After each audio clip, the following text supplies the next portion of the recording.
The following stream contains mature content and subject matter. Viewer discretion is advised. Chicago. Ask someone to picture the city, and they will have trouble coming up with a concise description. When people think of New York City, they think of skyscrapers, subways, and muggers. When they think of Los Angeles, they think of sun, smog, and traffic. When they think of Detroit, they think of cars, factories, and decay. But for those of us that know, there's only one thing we think of when someone mentions Chicago: vampires. And tonight, we tell their story.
Good evening and welcome to McStabber Studios' Windy City After Dark.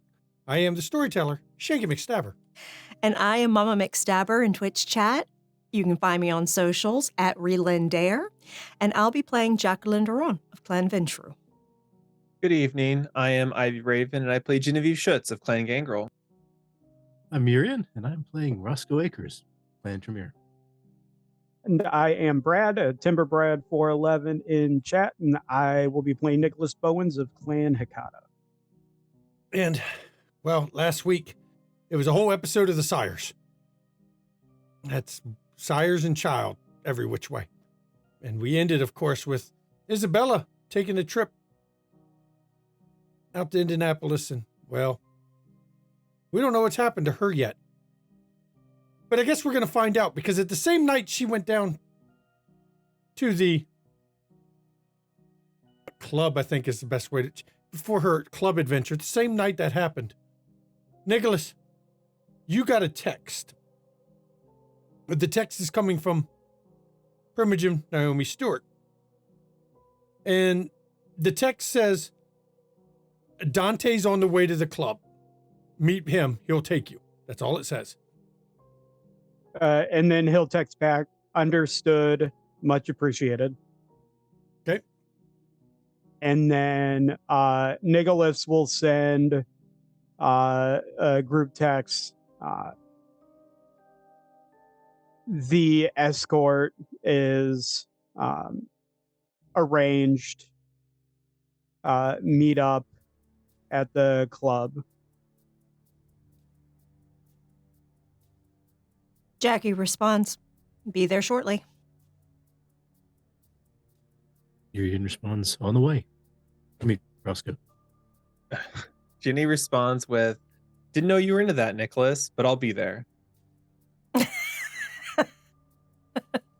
And as the coterie, who would be the first one to make it to the club? Probably Jackie. And Jackie, as you pull up, there's a line like usual, but there's an obvious guy who's not waiting in line to go in the club. He's standing a bit apart from the line. He's just leaning against the building. All you can see on him is He's got blue jeans on and a hoodie, with the hoodie pulled down over his face a bit, which is weird because, well, it's not that cold out yet. It's Jackie an walks up to unseasonably him. warm fall. Jackie walks up to him. Okay. Good evening. And his head lifts up a bit, and in the shadows of his hoodie, you can see distorted features pulled back. His face looks a combination of it's burnt, but at the same time, you could tell it's not an actual burn. He just has cracked skin, almost like burnt wood. Yeah, I'm waiting for somebody. Don't mind me. Who are you waiting for? Just some guy, Nicholas. I'm pretty sure you're not a Nicholas, though. No, but I am one of his associates, and you must be our escort for the evening? I assume you know what you're talking about. Yeah, I'm Dante. She takes out her phone real quick. Dante? With a question mark? Nicholas will text back a thumbs up. Please come inside. The others will be here shortly. Sure, I guess. And I lead him inside. And he doesn't pull his hoodie off even when he steps inside. Mm-hmm. He even pulls it a little lower so that the shadows fall even heavier on his face. And you actually notice he's wearing gloves covering up his hands so that there's no real exposed flesh as he's walking through the place with you. And where do you lead him to? One of the private suites. Okay. And I inform Etienne to let the others know we're waiting in there. And you take him up to the private suites where once you're in a private room, he kind of Relaxes a little bit. he flips his hoodie back at least. And you see his whole head has the texture of burnt wood. It's the oddest thing. You can tell he's Nosferatu, but most of the time they take on more animal traits, but not him. He has taken on, well, looks like a burnt tree carved into a person. So, you are an associate of Oneka? You can say that. Associate, that works. We'll go with that one. I am a compatriot of his. Ah. Yeah, you might call me a fixer for him. Oh, excellent. We all have roles. Of course. Sure you've met Bobby. He's the squad leader. I could tell. I come in. The cleanup crew, you could call it. I understand what a fixer is. Yeah. But in this case, this is one of the things he hands me to make sure it gets done. Excellent. How long till they get here? Should not be very long. It's just a few are coming from Southside, so it takes a little longer to get here. Okay, well, I guess I'll just sit here and relax. And he actually sits down and puts his feet up on the table. It's fine. And you notice he's wearing combat boots. Real, heavy duty type. You ever been down where we're going? No. It'll be fun. Oh, I'm sure. We've got a crew went up ahead to make sure the route's clear. Oh, excellent. Excellent. I can't promise it. It's in the undercity, yes? Yes, I can't promise it'll be clear, but it should be. Okay. I know there are pockets of the undercity where it is a bit unsafe. Well, all of it's unsafe. Well, that's relative. Yeah, some of it just stays safer than other areas, and some stays clear longer than other places. Yes. And as you sit there and wait, he's not much of a talker, you'll notice. That's fine. And shortly thereafter, the rest of the coterie arrives, and Etienne tells you to go up to the conference room where you find... Not the conference room. The private suite. Private suite where you find the Nosferatu who calls himself Dante. Everyone, this is Dante. Dante, this is Nicholas Bowens, the one you were told to reach out to. Roscoe Akers and Genevieve Schutz. A pleasure. Yeah, I've heard the names. Now I've got faces with them. Cool. I haven't had to fix anything around here yet. Hopefully you don't have to. Well, I tend to run a tight ship. yeah, there was that one incident where I had to clean up a few witnesses about a van kidnapping. Well, that, yes. That was up the street from here, though.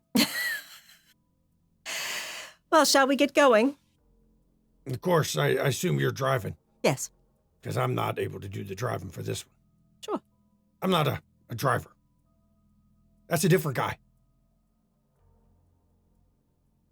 So you all load up in a vehicle, and who do you have driving tonight? Is it Etienne driving? So he gives Etienne an address, and the address is out on the west side of Chicago. It's not even at the medical district. It's well past the medical district into another rundown area of the city. And as you're riding out there, he's sitting there, and you can tell he's looking out the window, but he's actually only half paying attention to what's out the window, and he seems to be observing you all closely.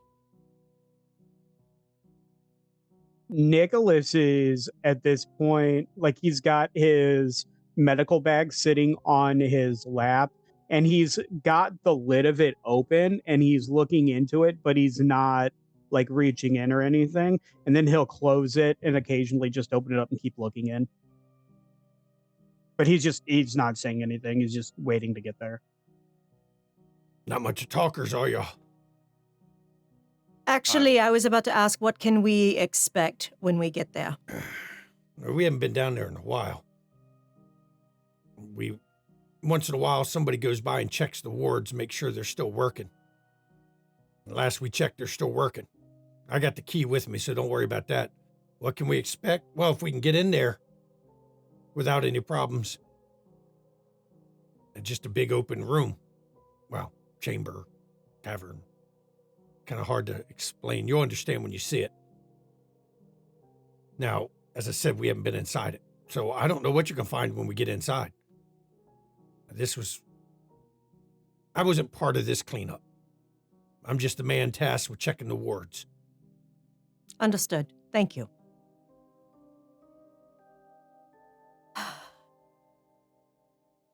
Now, when we go there, I will tell you, when we go through the wards, you'll want to stick close.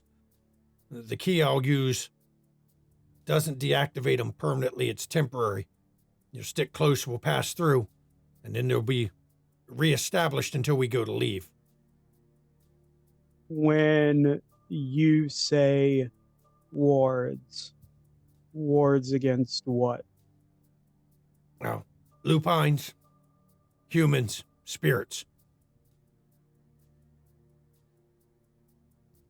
I've been told it also does nasty things to our kind, but that's not confirmed.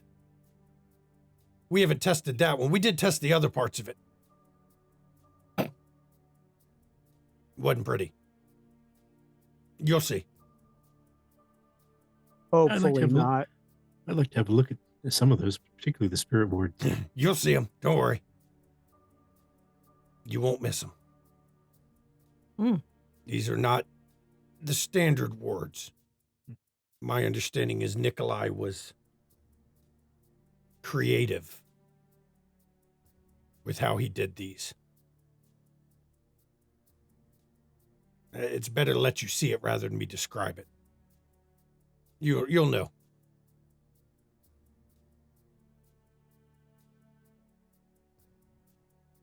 I guess not much talking in the vehicle, or has Jenny got something she's about to say? Jackie actually takes out her phone and sends to the group text, Isabella was taken to a club in Indianapolis by Anna this evening.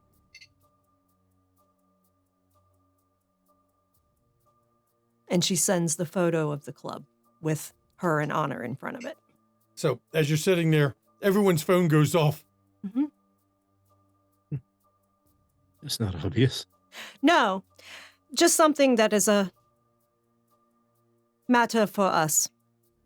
Not involved with this. No.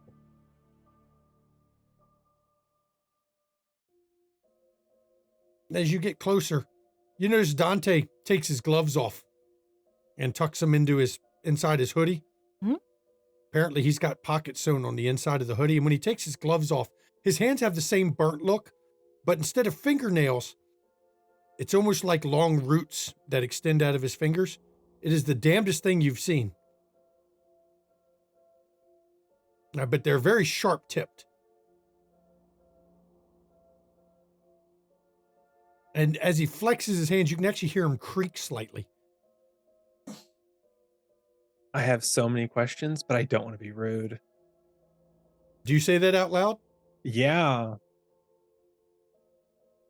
Well, it's odd how this curse manifests. I don't understand it. I am a uniqueness that, I guess that's why I caught Wineka's attention. I was a bit of a nature advocate, you could say. I think others would call me an eco-terrorist. There was an unfortunate incident where I may have burned down a building that upset some people and got caught in the fire. But I was embraced at the same time. And it seems the environment that I was taken in my personal grievances at the time, seemed to have an effect on how the curse got me. Fascinating. I've always identified more with nature than animals. We wonder what it'll look like in another 100 years. Yeah. I don't mind being unique. Makes it easier to get noticed, and in case you don't understand, it makes promotion easier.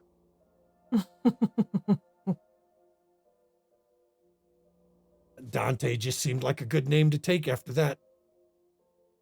Mm-hmm. You know, made it through an inferno once.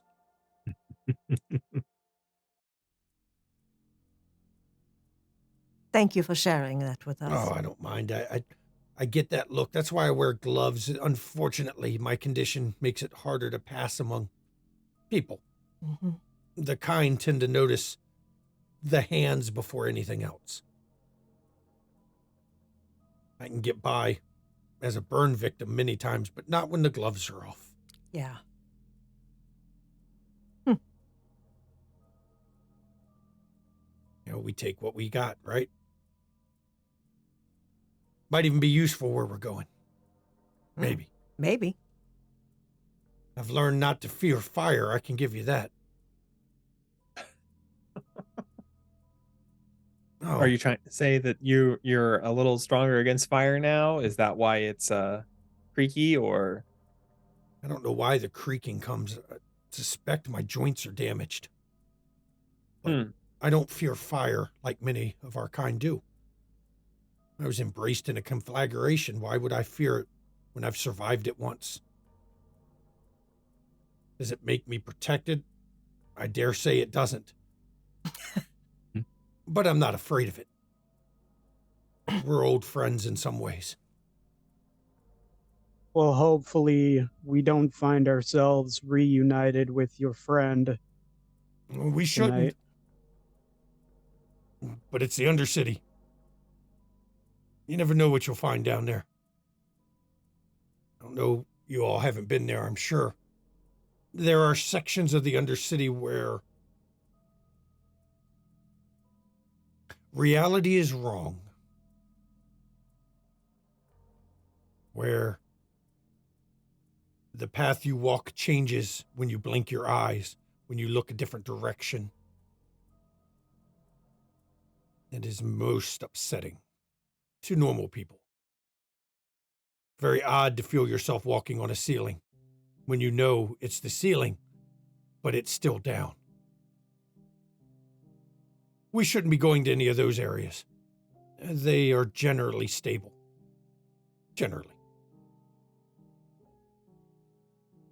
There's a story that's not mine to tell about those places. The builder made them. The architect. I'm familiar with his work. Then you know it's not, for non-Nosferatu, it's not exactly a enjoyable place. I do. we get comfort in it, though even we avoid it. Mm-hmm. Get lost too easy. And that says a lot. We don't generally get lost. I do find it a little bit fascinating, even if it is disorienting. And you see him look. Okay, you're going to pull over right up here. We got to go in through that manhole. And Etienne, ma'am, you want me to stay with the vehicle or? Yes. Yes, ma'am. Are you sure? Yes. Okay. And as soon as the vehicle pulls over to a stop, the first one out of the vehicle is Dante. He hops out and you see him immediately going over and he's looking around the manhole. He seems to be looking for something, but you're not sure what. If anyone wants to try to figure out what he's doing, wits awareness, I'll let y'all roll that. Or, I don't know, wits investigation, that might work too. So while they're actually looking at that, Nicholas is going to take the opportunity to go to Etienne. I must ask a favor of you again. Okay, what do you got, Mr. Bowens? And he'll take the necklace off. Please keep this safe for me until we return. She's not going to fuck with my radio again, is she?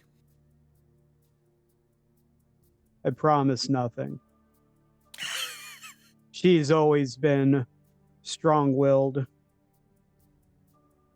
I'll watch over it, sir. I appreciate that. And should you find yourself compelled to follow, just please be careful with her. My understanding is she could be at risk. And he looks you right in the eyes. The only way I'll be compelled to follow is if Jackie's in danger, and I'll know. Keep her out of danger, and we won't have that problem. Agreed. Thank you, Etienne. No problem. What is everyone bringing? Anyone bringing anything special? I'm assuming competence, but I like to know. There's some Nicholas things. is bringing his bag. There's some things that I don't consider part of assumed competence, which is, as we've established, if you're bringing stakes or anything, that's a little bit above beyond. Jackie has her cane. That's a stake. Yep. Nicholas has his medical bag that's got his usual stuff for rituals. And I know Roscoe has his ritual bag that he keeps his main components for rituals. Jenny, you bringing anything special? Jenny's just bringing her license for these. The hands rated E for everyone. Let's see. We got Jenny got 4. Jenny got 5. 5. Jackie got 4. Roscoe got 5. You all notice that what he's doing is he seems to be poking a particular sequence of ridges on the manhole cover. Mm. There's a sequence he's doing. It's obvious it's a well thought out sequence. And as you approach, the manhole cover suddenly pops up. And he lifts it up. And manhole covers are heavy. Mm-hmm. Not to him. Excellent. He easily lifts it and just slides it to the side. You all have to go in first. I'm going to have to lock it behind us. Nicholas will go down first. And then as he gets to the bottom of the stairs, the ladder, he's going to pull a small creature out of his back. Okay. What do you, as the coterie jumps down, what do they see you pulling out of the bag? It is a small raccoon that looks like it has at some point been run over by a car. Okay. But somehow still looks like it's alive. Rocky the Flaccoon. Got it. Yep. Flat raccoon. Flaccoon. Yeah. And as you get down there, as everyone gets down there, you see it used to be part of the sewer. It's obvious it was part of a sewer, but it has been bricked up into a roughly 15 by 15 chamber. And as you see Dante coming down. When he pulls the manhole cover over him, it briefly glows red as it slides back in place around the rim of it as he comes down the ladder.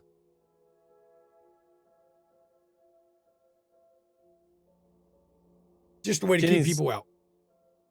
Ginny will turn on Eyes of the Beast, even if it's low light. Just, yeah.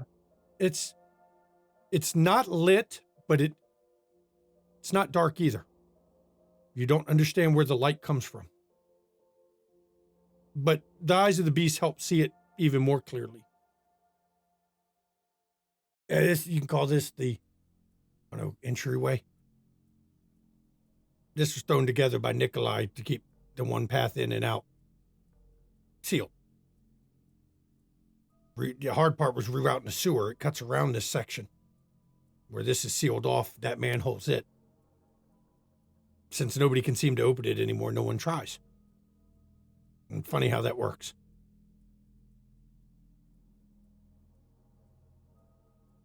So follow me. And he walks over to a section of the wall and he pushes a brick. And when he pushes the brick, that whole section slides in.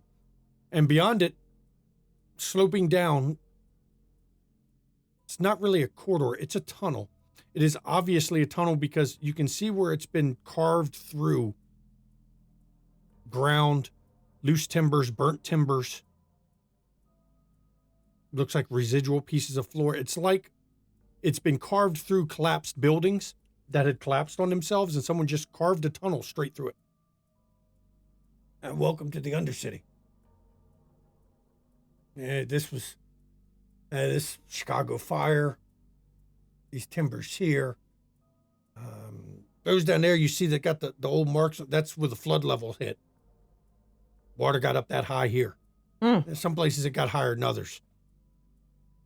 We never figured out why. You would think it could only go as high as the sea level, but there was some weirdness with that situation.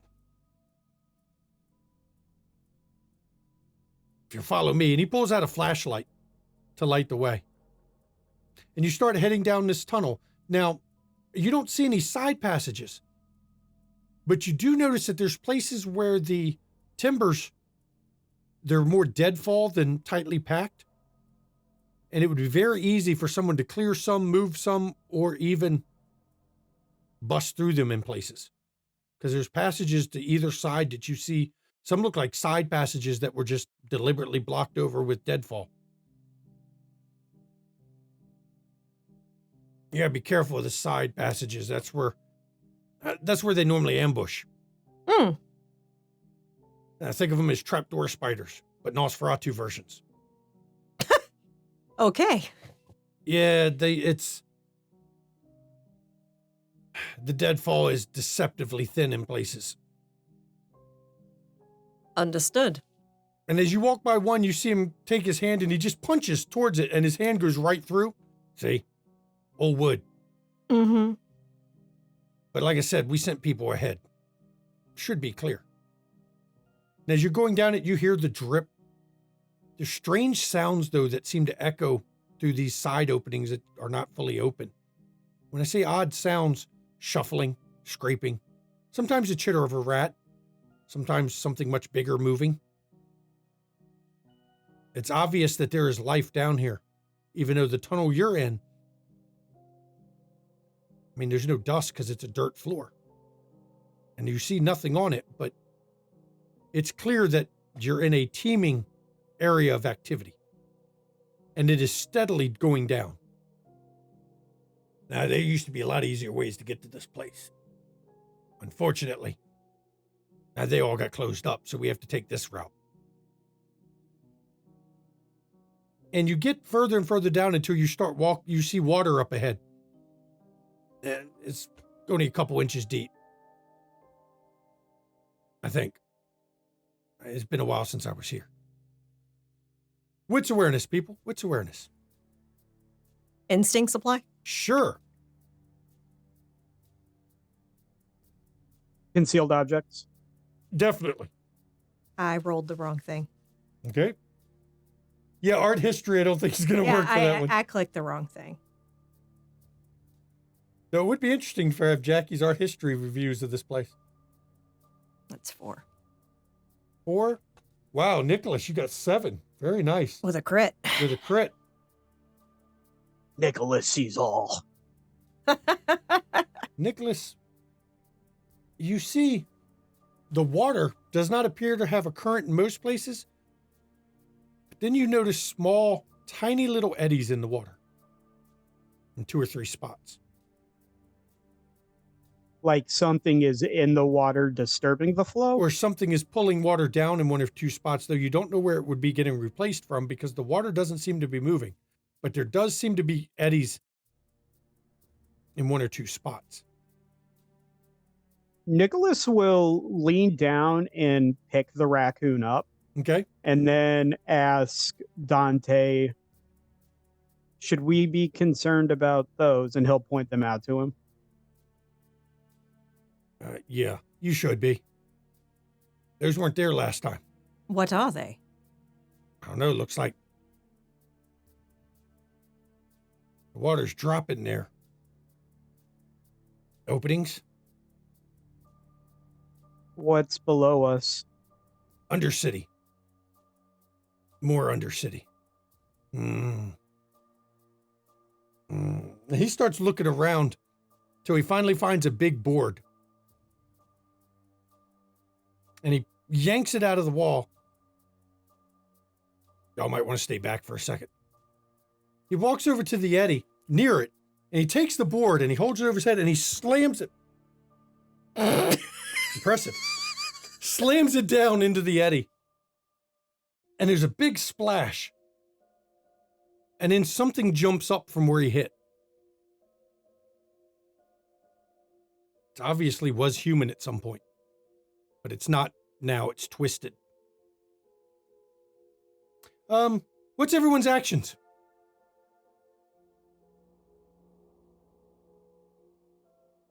By twisted, I say it moves on all, it jumps out on all 4s. It's obviously soaked in water, waterlogged. Its joints are twisted into an odd shape that allows it to maneuver on all 4. Does it appear Nosferatu? Maybe once, Okay. not anymore. Then I am going to rouse toughness. Okay, go ahead and rouse Yeah, that. Y'all same. that's an instant. That's one you can do without. Mm-hmm.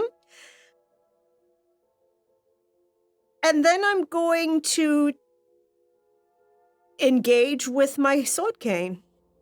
I literally pull the sword out of the cane and have one in each hand. Okay. And start stepping forward to engage.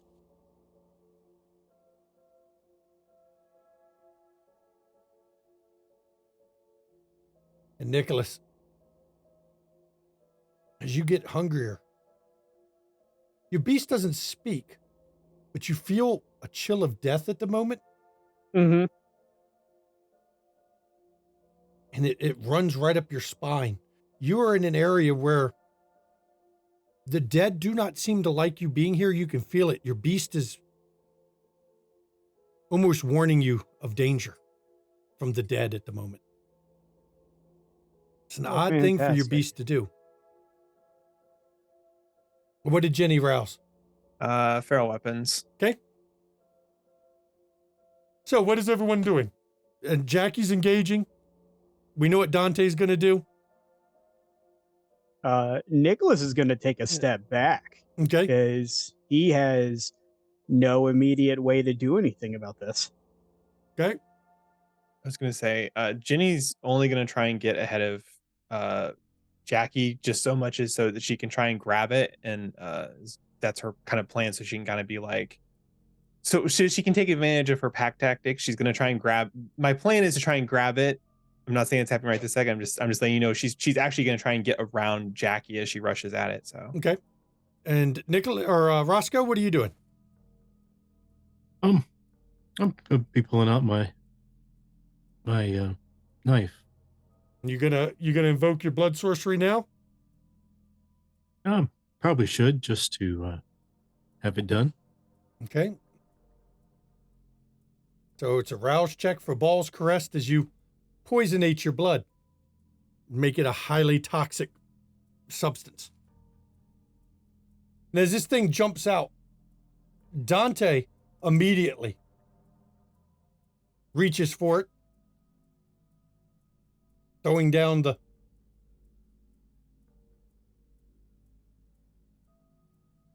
That's a little better. Throws down the board and grabs at it. And it goes to skitter away from him. But it doesn't quite get away before Dante gets a hand on it. And with a pivot, he hurls it out of the deeper area where it was skittering out of into the main path, which happens to put it right in front of Jenny.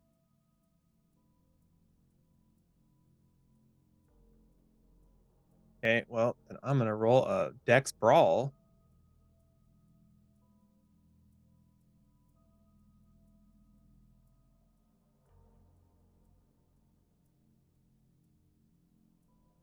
Okay, so you got 5, and you're using your, you had +1 die added to it? Should have, unless it didn't. Yeah, for your claws. specialization? Yeah. Yep. So 5 of it, your margin is 4, that's a 6. So as it skitters and slams, it barely has a chance to try to reorient itself when your claws come raking in, tearing big gashes in its skin. And you can tell by the feel of when you hit it, its skin is not supernaturally tough compared to some of the opponents you fought. But black water kind of oozes out where all the rents are in his body. It is quite waterlogged. Hitting it's not like what you're probably used to, and she's just going to relay that information since she knows Jackie's coming up behind her. So, Ooh, and we get the pack tactics, right? Yep, now you have your pack tactics. Is that an additional +1? Yep. +1, yeah. Okay. And he's defending himself with less dice each time. Dear God. Jackie just rolled Jesus. all the dice. Because I also searched it. Let me rouse for that. Okay. And it just barely rolled in to get hungrier. I know. That's okay. 7 successes, though. Dear God. Yeah, I'm not even going to willpower that. 4. That's like an overwhelming success. Yeah, you got a 4 margin. And then we take your 4 margin and we add your sword cane and we add +2. Which gives you a 6. The sword comes in and you actually hack off one of the limbs completely, causing it to lose its balance again because it was operating off all 4. And as it struggles to stand, first, Roscoe, you got to roll strength or dex plus melee attack, and then we do your strength blood sorcery. But we'll keep your strength blood sorcery you rolled there. So give me a dex melee or strength melee attack, please.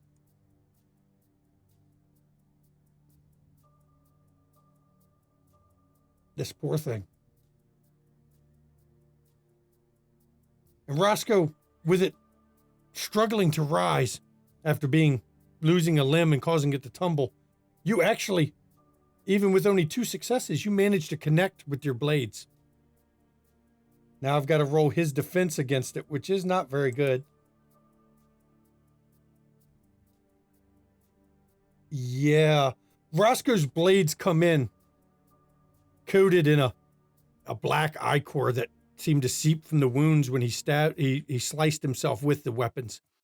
As they carve into the thing, it causes a rapid decay of everywhere it touches. And Roscoe's blades slam in. He barely nicks it on the shoulder, but the amount of damage done by this poison causes it to rapidly propagate through it, and it collapses and turns into a black slurry. Not dust, but a slurry. Haven't seen that before. What on earth was that? Oh, that's one of the ferals. And she looks out at the water with there's still more eddies. There's another 2, but they're further away from where you are. They're on the far side of the edges of the room, not along the path that Dante was going to walk. These are the trapdoor spiders. They hunt singly. They're not pack groups. I'd imagine those other 2 spots over there, they lead back to the same opening as this one. Oh, It gives it 3 different avenues to attack. Its normal thing would be to jump out like it did, grab somebody, duck drag back them in, under. stuff them in a corner somewhere, trap them, go get another one. Mm-hmm. If you're kind, you drowned under there. If you are kind, well, you're trapped. And it can deal with you at their leisure. And it's a slurry. What do you think happens when a waterlogged kindred gets turned to dust? It's not really dust when you got that much liquid in them. They didn't used to look like this. That's the oddest part. After the floods and what happened down here, certain physiological changes happened, almost like they're adapting to their new environment. That is disturbingly fascinating.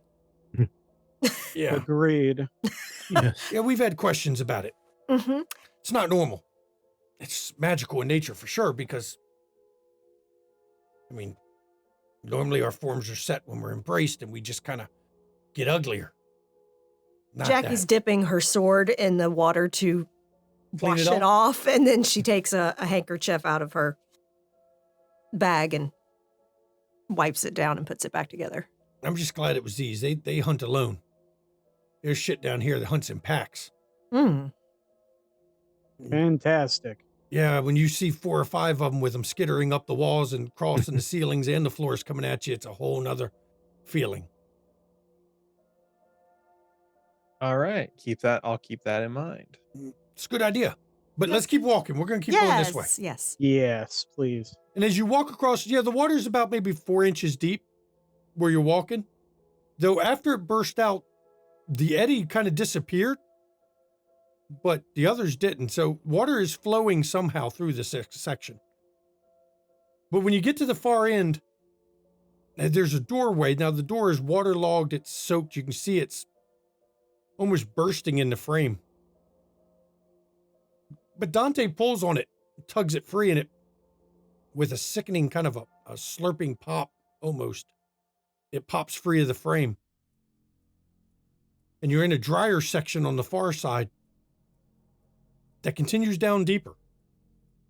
We're getting close. Like I said, this is the quick, it used to be quicker and easier ways. This one's, the water's kind of a thing. But just follow me, just down here. As soon as we get back onto like dry land, Nicholas will put the homunculus down and just look at him. Watch for danger. So you all see this flattened raccoon kind of skitter a bit. I mean, it can move still. It's it's a combination of skittering on legs and slithering like a snake with an undulating move. It's actually quite disturbing. As you go deeper down, and you can clearly see a red glow up ahead as you're moving deeper in. Yeah, now we're coming to the ward. You'll see it. See it already. Oh, you'll really see it. And it goes down another 10 feet. You figured now you must be 30 feet below street level. You can feel the air difference, the pressure, the stagnant air down this deep. As you come up in a room that all has newer brick, but every inch of the brick has been inscribed with whorls and lines and symbols. Some of them overlapping others, some of them by themselves, but the whole room is glowing red with these symbols. And there's actually a door in front of you, and the door itself even glows a red color. Welcome to the ward. Normally wards don't stay glowing like this. Not quite sure how he did it. This one, on the time I've been here, it hasn't dimmed at all. You know who did it? Nikolai. Oh, right. You mentioned it. Yeah, this is one of his creations. I don't know. He called it a multi-aspect ward, But normally wards don't last this long. I mean, we're going on 20 years now. It's a long right. time for one ward to maintain without some sort of fuel. I don't know what fuels it, but it hasn't dimmed any yet. But you want to go on the other side of that door, don't you? And he pulls a necklace out of his hoodie, and on the end of it's a hexagonal piece of stone, it looks like. And he walks up to the door and he pushes it right in a specific spot in the door, and you see all the runes on the door stop glowing. Follow me. Move quick. Let's go. And as he opens, Nicholas, yeah. as you open the door to go through and he steps through, you can already see the runes on the door are slowly creeping back in already as you cross through it, and he pulls it closed behind him. I don't know what happens if we leave that door open and they finish re-knitting. I was told not to find out. And on the other side of the door, the first thing you notice is corpses. Burnt corpses. 2 of them are not human. They are obviously lupine. Burned up. One of them is a corpse, but there's something wrong with it. It is a shadowy corpse. It's the only way to describe what you're seeing. As if it's a corpse that's not, well, for Nicholas, you would understand, it's a corpse that is not fully on your side of the shroud. I'm going to throw on Oblivion Sight. When you throw an Oblivion Sight, the corpse is fully there. There is a dead person, dead spirit, burnt up. You notice that it's laced with wounds that match the rune signals on the rune pattern on the other side of the door. You poor bastard. Told you you'd have to see it. That's what happens if you cross it. Nothing stops somebody from opening the door. They can open the door all they want. Lupine burn. I assume that's a spirit of some kind. It is. That's what these wards do. I told you it's unique. Never seen it in all my time in Chicago. And this goes all the way around this room. Interesting. Yeah. But follow me. I'll take you the rest of the way in. We're right here, what's called the pits up ahead. As you lead, he moves up ahead, you enter into a large, maybe 100-foot chamber that is, you can see the collapsed buildings above and around the side. There's even windows that peek into it that are obviously have nothing behind the windows because it's collapsed building. But the floor of it is all sand, though there's a large amount of discolored areas from where apparently blood has been absorbed into the sand at some point. And on one end of the cavern, there's a stage set up that is, oddly enough, quite preserved in this room. You would think 20 years of sitting here, it would have at least, the wood would have gotten old or rotted, but no.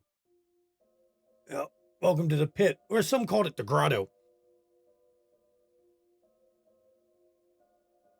And this is where you wanted to find out what happened. This is it. You might want some more lights, huh? Okay. Strangely, it doesn't bother me, but light may be preferable. I hate this part. He goes and you see him take his root nail and he runs it across his palm and slashes his palm open. And he walks over to the wall and he just rubs blood on the wall. And the whole room starts glowing. You really need to learn this, Roscoe. This is another thing Nikolai did to make it easier for the investigation. I thought it'd been easier to pull lights in here, but I mean, that's what why didn't y'all put lights in here? Wineka gave me the whole briefing before we came down here. But it's kindred blood that activates it. That part, yeah. Hmm. That's what you use to do blood sorcery, isn't it? Mm-hmm. Yes. There you go. It's all lit. Now that it's lit, you can see there are bones everywhere. Human bones. Everywhere. Scattered through the whole room. And you see other side passages that obviously have been collapsed that used to lead in and out of this place. It used to have multiple entrances and exits, but this is the only one that appears not to be collapsed. And in places, you can actually see the red glow of the ward peeking through. Now, that's what I brought you to see. Whatever you want to look at, take a look. Let me know what you find. I'm looking real closely at all the wards, whatever I can see. Sense the unseen, please. Okay. Yeah, and Nicholas is looking around, especially towards the stage, to see if he can find like anything. I don't even know what I would begin to look for. Well, you find, looking around the stage, there's rotted bits of cloth. Though it's not rotted as much as it should after 20 years of sitting here, something seems to be preserving a lot of things in this room. Damn, Roscoe, 7. Jesus. As you look at these wards, Roscoe, something, not in the wards themselves, but something about what you're looking at is familiar. You've seen a ritual powered somehow in the same way, vaguely similar. That garage out in the middle of nowhere, Mm-hmm. you suspect the wards on this room are powered in a similar fashion. Oh, no. Is Nicholas anywhere close by? He's up by the stage. I'll make my way up to him and mention this. Do I see like spirits being chained anywhere? But they could be anywhere in the mass of outside the room. They wouldn't have to be in this room at all, would they? They would not. It'd be more dramatic, though. Is there any like trapdoor in the stage or anything? It's just a wooden stage. What is Jenny and Jackie doing while those two are obviously looking at stuff? Jackie knows Nicholas is looking for a photograph, and so she is walking the area looking for any scraps of what looks like paper or anything like that, or possibly equipment like cameras. I was going to say, Jenny's probably doing something very similar just because she can't do I any of imagine the other stuff. ladies went in different directions to survey Yeah. the area. Cover more ground. Mm-hmm. We'll look at your previous wits awareness. Oh, mine's sunk. Unless you want to re-roll, I you would may re-roll. re-roll if you wish. Or you can do a wits investigation. Or if you come up with another thing, come up with a skill combo you want to roll as part of the ladies' investigation, and I will let you roll that. It's totally up to you. If you find something you think would work well. Oh no, I got 4 on mine. My last one. I'll Yeah. take that. You'll take that? Mm-hmm. Jenny, are you going to re-roll? Oh yeah, I have to. I rolled 2 last time, so Okay. I'll put a willpower into this one since yeah. Nice. 5 and a 4. As you go in your separate ways, Jackie, you find some of the bodies that you notice, some of the bones have been chewed on. You see scratches around one of the doorways. Claws. Your guess is you found the entry point that they came in through. Jenny, as you're moving around the place, there's no phones or cameras. But you do find in one section, it's the farthest spot away from where you see Jackie standing at the moment. There's a much bigger pile of clothing with stuff in it. Okay. Now, Roscoe and Nicholas, I will let you all finish before we go back to the two ladies with their discoveries. I'm gonna have the homunculus come back to me and have it search around for Did you leave Any- your homunculus at the soggy door or the ward door? No, he was following, like leading around. Okay. I had him watching for, Then he is in the ward with you? Okay. he's inside. Have him looking around to see if I can find anything that looks like the altar that we saw from, like anything. Like I'll give him as concise of a description and just ask him to look for one. Okay. And then to let me know if he finds it. And then Roscoe, you may need to use your magic fingers. I find we might be able to locate people or names or something, maybe from objects that are lying around. And It Roscoe, may give us. when you Okay. are speaking to Nicholas, you glance over and see where Jackie is. It wasn't there before, but now that she's over there, there's a pattern glowing on the wall near her that obviously she can't see, but you can see it. There's a Is it- carving of some kind. Is it changing like intensity as she gets closer and getting further Yes. away from it? Jackie, And it's a greenish tinge to it. Yes. don't move. Okay. And I come over and look at the. It's very faint. There's not much left of it. Looks like the carving's worn away. But there's a shape carved into it. It's hard to tell even with the glow, but if you didn't know any better, there's a werewolf carved into the wall there. Jackie, do you see a werewolf? Do I need to use Sense the Unseen? You can roll if you wish. Okay. Now that he's It's- pointed out, it'd be a little easier. Okay.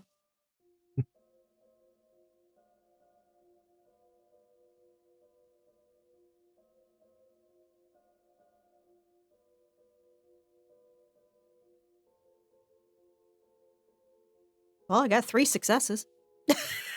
You do see it. Hmm. Vaguely, barely. Yeah, I think I see it right there.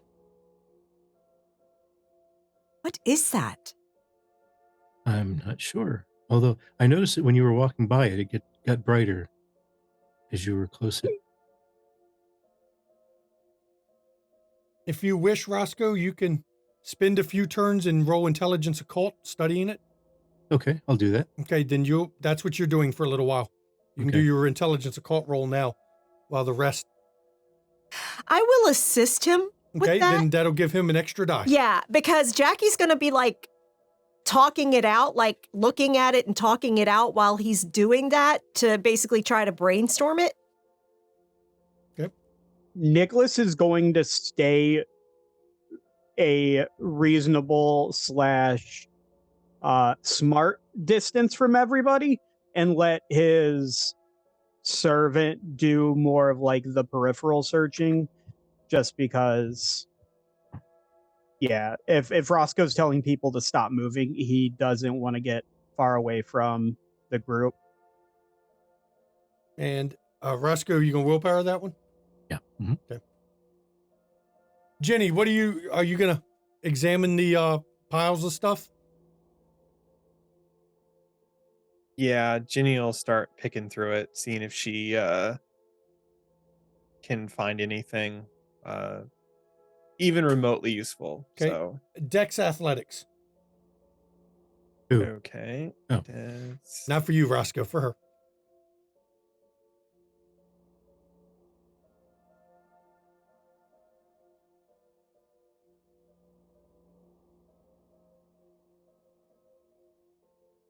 Are you sticking with that?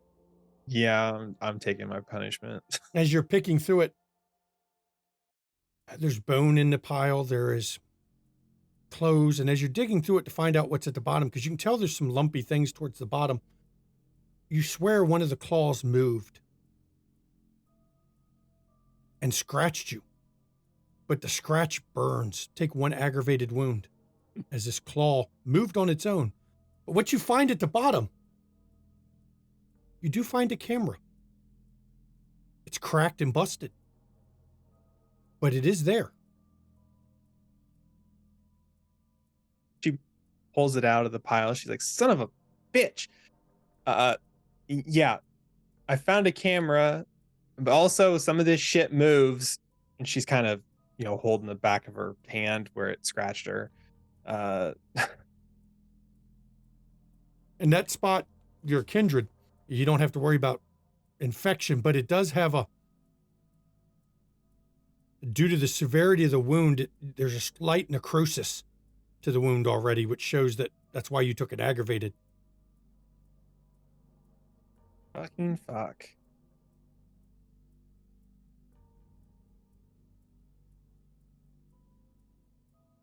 I guess go ahead and roll again, Roscoe. Now you've got 5 so far. If you want, you can make a second roll. This is an extended roll. Mm-hmm. And add Yeah, the +1 Nicholas, for I guess me. at this point will move towards Jenny. You still using Oblivion Sight? Yeah. The bones there in that pile are heavily spirit infused. They are laced with the stuff of Oblivion. That's a very nice roll, Roscoe.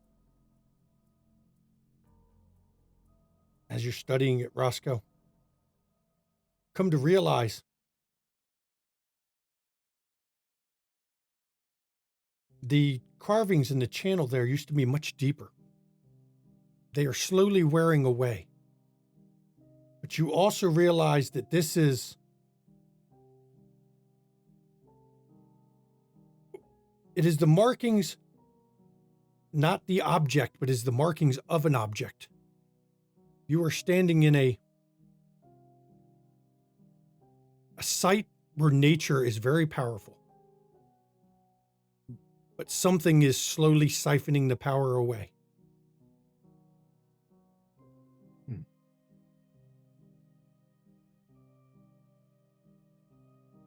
Dante, you said you were very one with nature. You don't happen to feel anything odd in this room that's like maybe making you tired or draining your energies in any way? No, I feel this room's angry at us. We're not supposed to be here. It doesn't want us here. Is that what we were looking for, you think? It might be, but once I'll need Roscoe to confirm. Can you touch the camera, please, Roscoe, so we can get out of here? Okay. And she quickly backs away from that glowing shit. So Jenny's gonna hand Roscoe the camera. Can I roll to heal this thing on my hand?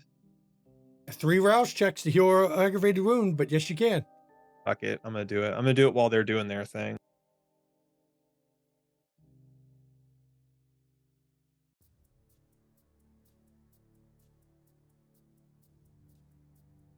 Nice. Jenny succeeded Jenny's all 3. Very good. Something about this room must be not conflicting with your beast as it pushes it. 5 so far. As your spirits touch. And you feel this camera, what's been going on around it quite some time. 5 is a lot of successes. You feel it has sat here. And you can actually feel the anger of the room. What's been done to this room is abhorrent to nature itself. The room screams in pain. The location screams in pain as it's being bled dry by something. Possibly the wards that surround it. And as you push further back, you come to when the ward came into place around this camera. And that's when the screaming started with the room. You can see Nikolai who you assume is Nikolai. A vague image, nothing clear with him, as the runes were put in place around the room and tied to the power that existed in the room itself, turning the room into its own danger to those who worshipped it. And as you push further back, this camera was there that night. You can see the one who held it, you can feel their joy at finally getting pictures of the band. And being here at this, this was a big event. Only the most dedicated fans knew about it, and this person was one of them. And as you push further back, there's residual from the room itself, from before the camera was even here, almost pushed into the camera itself by its existence in this room. You just catch a brief glimpse of half man, half wolf creatures gathered in ritual in this very room. In the past, before the night of the concert.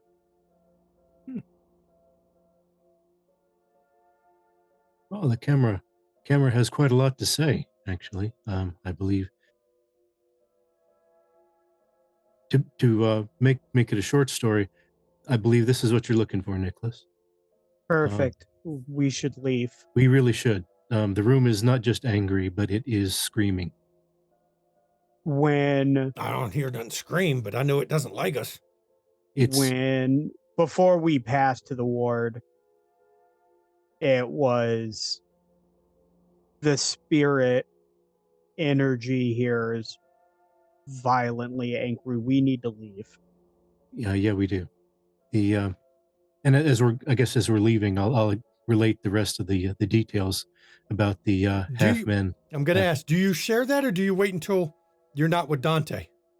I'll wait until we're not with Dante. Because actually, that's good. I'm going to assume some competence there, Roscoe, and ask if you're spilling all that in front of Dante. Okay. Probably a good idea not to say. Yeah, we don't want to tell them that the wards are about to fail. They will fail in time. Mm-hmm. And as you go to leave, Dante goes over to the door and once again pulls this piece of stone out. And you notice the stone is definitely of the same stone that was around where the carving was, that was slowly worn away as he pushes it to the door. And he opens the door immediately after pushing it because you can't see the wards from this side. Come on, quick, come through. We go. And as he shuts the door behind it, you see the wards reknitting themselves again. But Roscoe, you had some damn good Sense the Unseen rolls. You can feel the wards as they reknit are slightly, just barely dimmer. Okay. As if the knitting and unknitting of them drains more. Took more from it. Mm-hmm. Well, there you go. Now you've seen the infamous massacre site. So you got a camera there. Cool. Hopefully that's what you needed. That'll satisfy, well, what we were told. It should. It appears to be exactly what we came here for. Yes, it is. Hopefully you can develop film that'll, might want to go to a good photo restorationist type person. Oh, exactly. Now, let me lead you out of here. And as he backtracks the same way you came in, when you get back to the other room, the eddies are gone. Apparently enough water has flowed in that it's stopped the drainage. The slurry has dissipated as he takes you back. And when you get back to that first room, he climbs the ladder first and you see him once again touching the bottom of the manhole in a pattern. Before that red ring that you see it briefly appear and then disappear as he lifts it up. And he climbs out and you hear him up there, come on up so I can close this thing off. Before Nicholas hits the ladder, he's going to put the raccoon back in the bag and then move up. And when you all move up, he puts the manhole cover. My part's done. I'm out of here. And he flips his hoodie up. Have a good one. Thank you, Dante.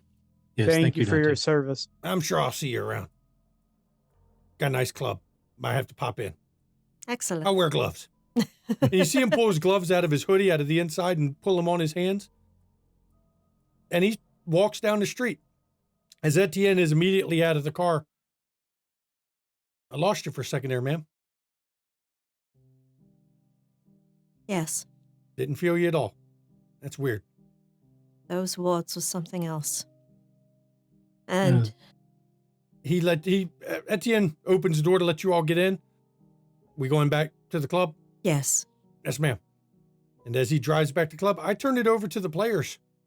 So as we get into the car, Nicholas will sort of like reach towards where he's driving for his necklace and then put it back. Actually pulls it out of the top pocket of his suit, hands it back to you.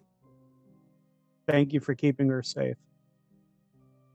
And when you get the necklace, you hear Izzy speak. I followed you part of the way. I just couldn't get in that room. I am so glad you did not try. No, I could see it. It's a lattice on our side. I think you'd call it a chain link fence. It's certain death, even for your kind. I wasn't going in, but I followed. I didn't play with his radio because I wasn't here. And then she does that laugh that sends a chill up your spine, and then you feel the necklace go cold as she settles back in. So for the record, when she makes the comment about the radio, Nicholas actually laughs, and it's probably the most unsettling thing anybody in the car has heard because he's probably never laughed like that in front of people, but it just genuinely makes him giggle to think that she would have fucked with his radio had she stayed. my goodness, Nicholas, I didn't know you were capable. My apologies. Don't My apologize. sister made a bit of a joke. Never apologize for finding joy in something. Speaking of joy, the person who held that camera at the night of the concert was overjoyed, very happy to be taking pictures with it during the concert. I'm not certain if I've mentioned this before, but the pictures that we are attempting to recover are of someone very, very special to Damien, It's a good thing we got the who camera was out. a very big fan of Baby Chorus. It's a good thing we got the camera out now. Those words are not going to last much longer. Oh, and when whatever is left of that energy is free of those wards, this city is going to have a very large problem. I agree with you on that. Well, let's hope that happens when we're not here. Yeah, but it was but I did see down there, it was a large group of half wolf, half men gathered doing some rituals. That was before the wards were raised.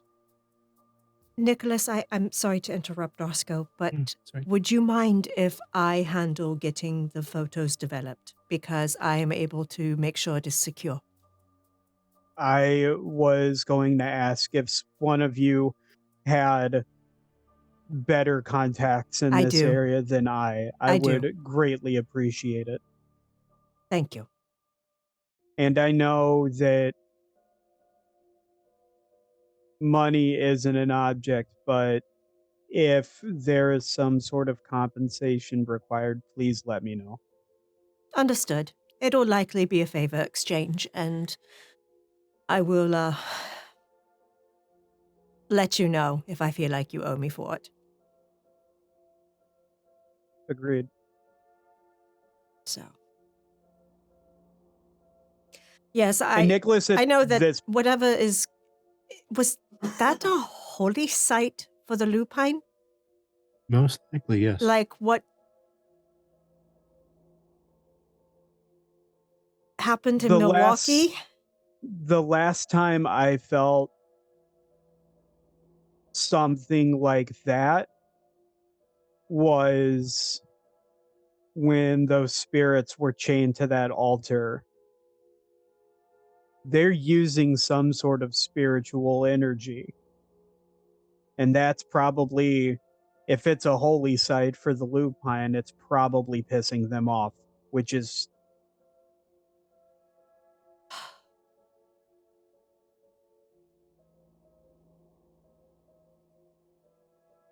and they don't tend to forget grudges.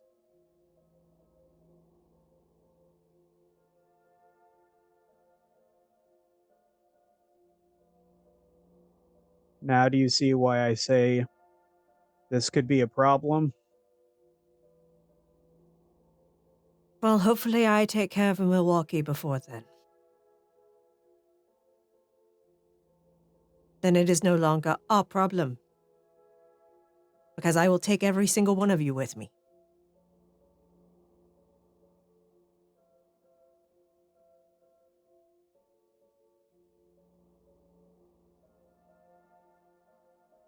Jesus. Well, and at that point, Nicholas just sort of opens his bag and just starts playing with the undead raccoon.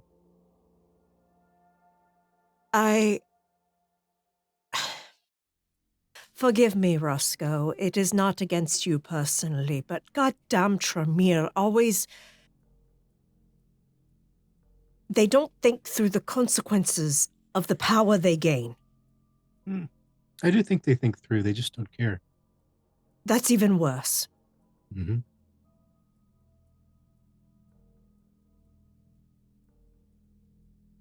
And forgive me, it's not about you, because I know you are cut from a different cloth. Hey, thank you for that. Jeff.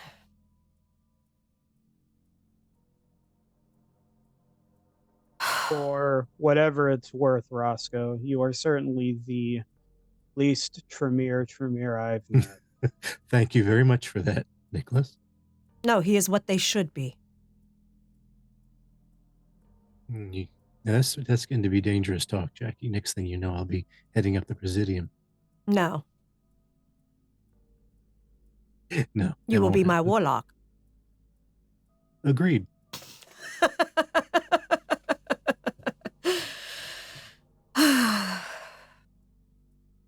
And Nicholas will be my necromancer. At this point, all I've managed is small animals, so Yes, but you can converse with spirits, and that is an asset. should be fun. Because I understand there are spirits issues in Milwaukee as well. Oh, I remember. Mm-hmm.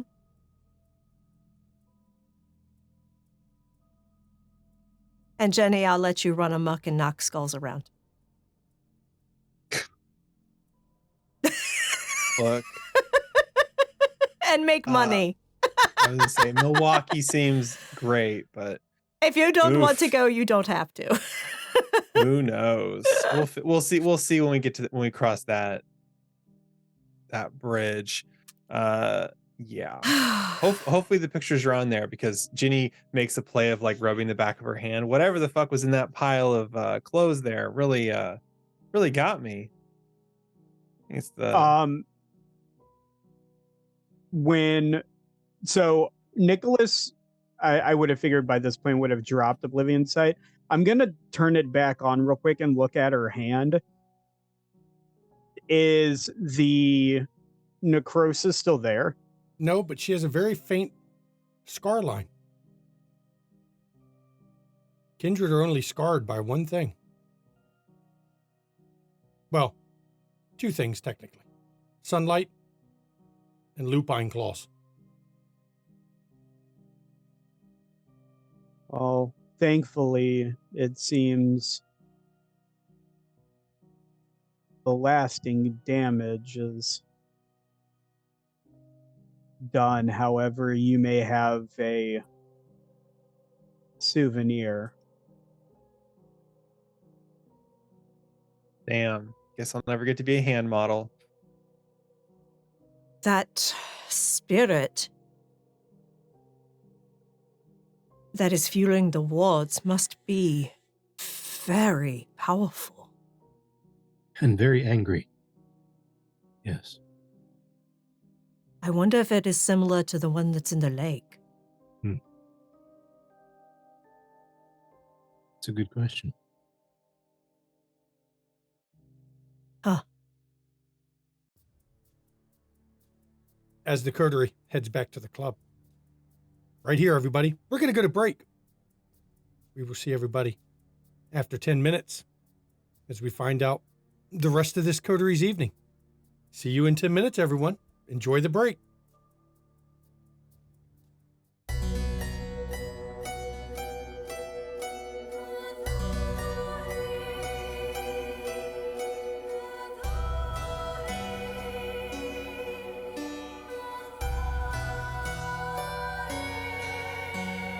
Allow me to introduce myself, though I fear you've heard my name, and that you've heard the story of Countess Bathory. History is told by the victors, heroic warriors, and mad kings. Will you hear my story from the lips of Bathory? They call me King Demon, Queen of Hell, sadistic killer, a monster tale, bathing in the blood of virgins, beautiful, drinking the blood of virgins, the blood countess. Who is she really? Who is she really? Blood countess. Who is she really? Isabella Bathory.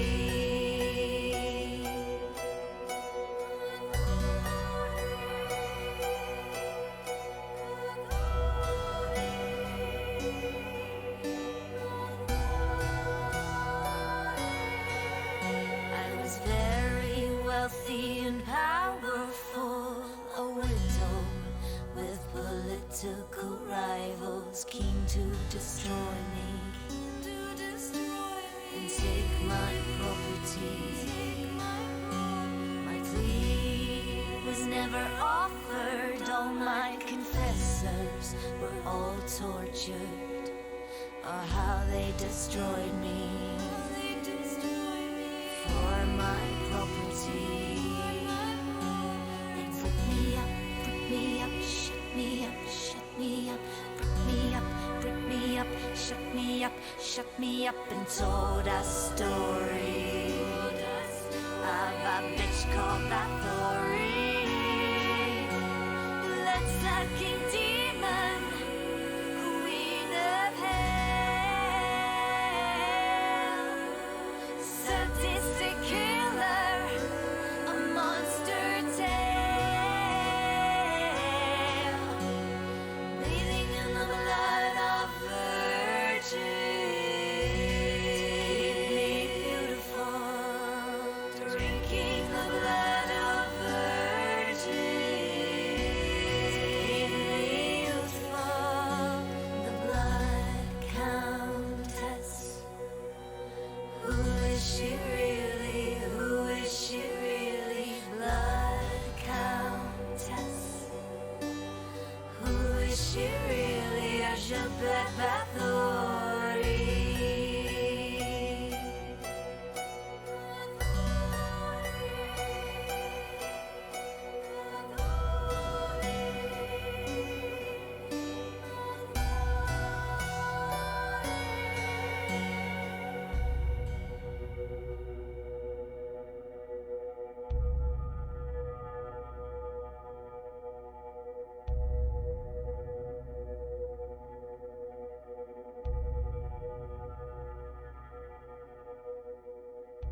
Splinters of my soul cut through your skin and burrow within, and burrow within.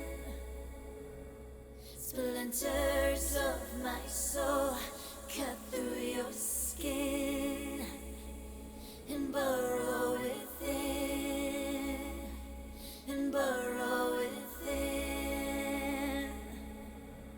Splinters of my soul cut through your skin and burrow within, and burrow within.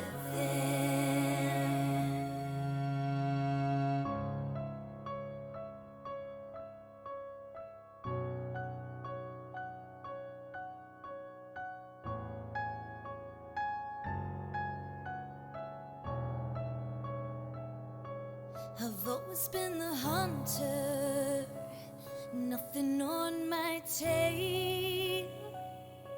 But there was something in you I knew could make that change. To capture a predator who can't remain the prey, you have to become an equal in every way. So look in the mirror and tell me, who do you see? Is it still you? Or is it me? Become the beast. We don't have to hide. Do I terrify you? Or do you feel alive? Do you feel the hunger? Does it howl inside? Does it terrify you? Or do you feel alive? Splinters of my soul cut through your skin and burrow within, and burrow within.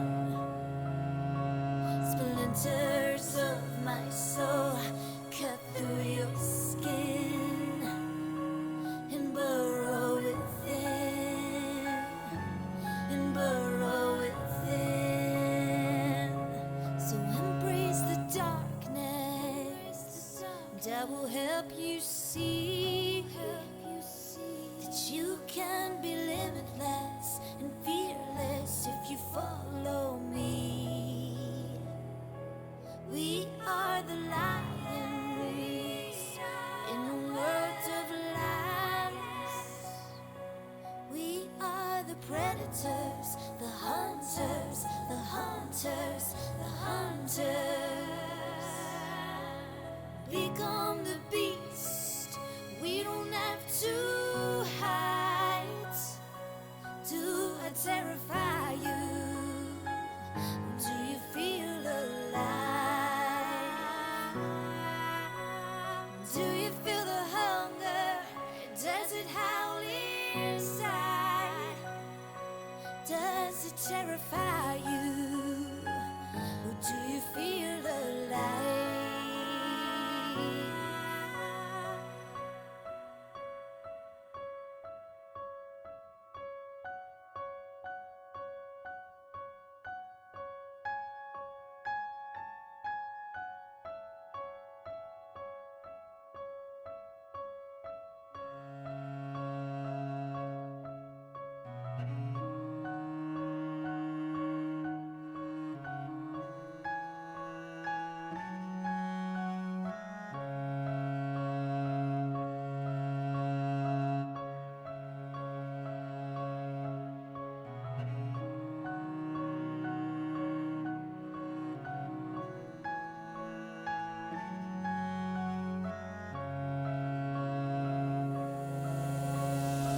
Splinters of my soul cut through your skin and burrow within, and burrow within. Splinters of my soul cut through your skin and burrow within, and burrow within. Splinters of my soul cut through your skin and burrow within, and burrow within. Splinters of my soul cut through your skin to burrow within, to burrow within. Do you feel the hunger? Does it howl inside? Does it terrify you? Or do you feel alive?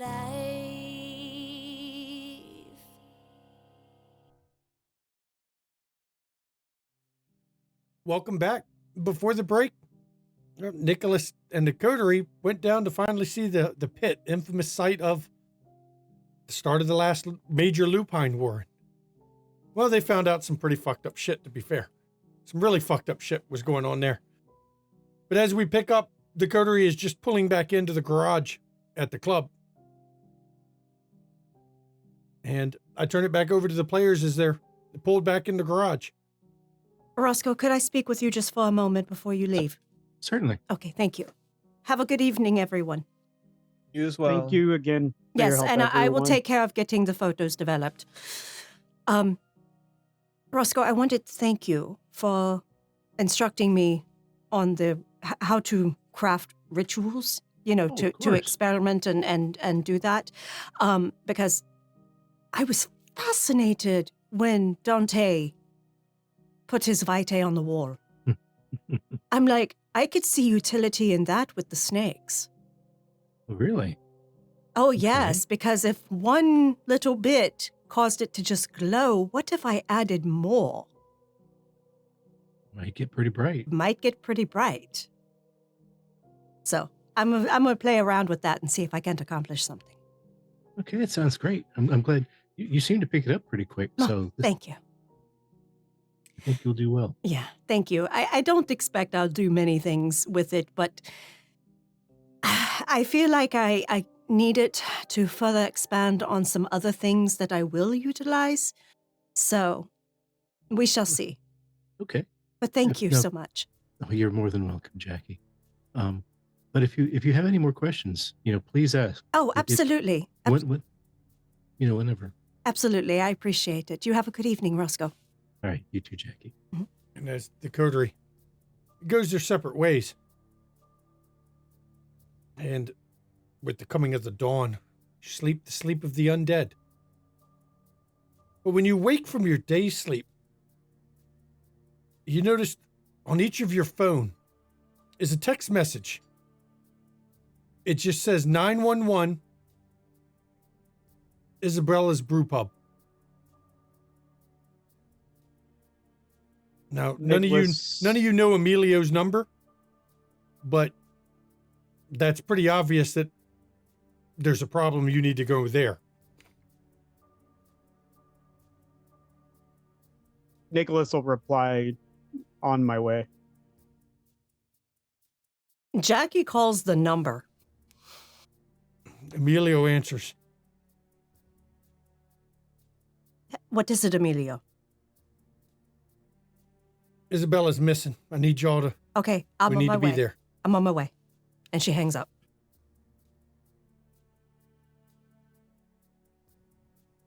As you all arrive there, Emilio does not look like he normally does when you come in. He's not as well kept as usual. He seems to be very edgy.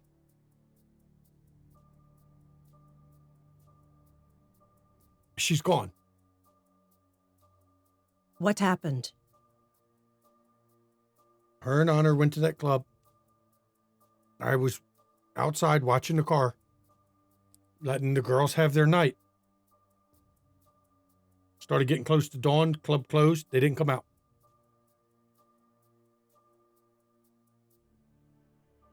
So I brute forced my way in. They weren't there. Nowhere. Couldn't find them. Went up and down the place. Checked around outside. Asked around. Nobody'd seen them. Gone.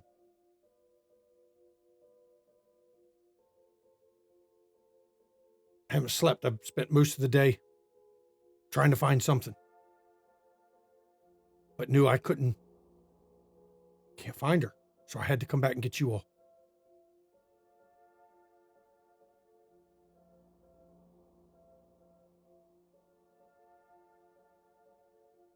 I knew she went in. I saw her go in. Yes, she sent me a photograph of her and Honor outside the club. She was probably a bit suspicious. So she texted me, let me know where she was going, and then sent me the photo. You can track her, can't you, Roscoe? Yes, I could. Understand that is enemy territory. If we go in gun blazing, we will probably become ash.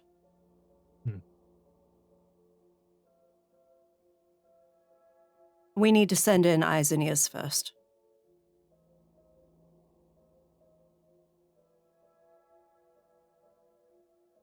I know Peter can do it, but I don't want to send him alone. You won't be alone. Evan, and this is probably be a good opportunity for me to send Tasha to do something a little bit more discreet. So Excellent. they can work as a forward unit for us. I don't have any contacts in the city. But you got me. I'll be there. You need sleep. Isabella would never forgive us if you fall because you haven't rested. I'll sleep on the trip over there. How about that? It'll give you a couple hours. You're not keeping me out of this one. I understand, Emilio. More than you know. Don't worry, we will find her, and we will destroy anyone who dared lay a hand on her.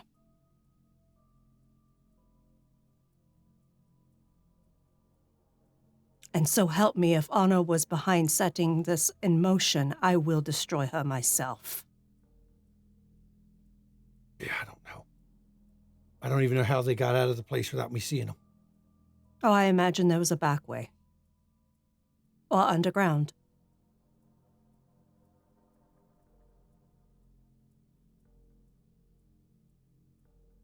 She knows how to handle herself. I don't know how they could have.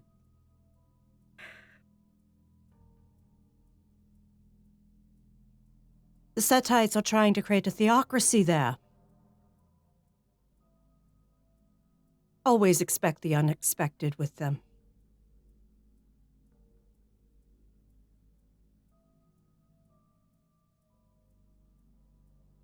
If Keisha's behind it, I will burn that church to the ground with her in it. Of course she was. She sent Anna. And Anna is her pet.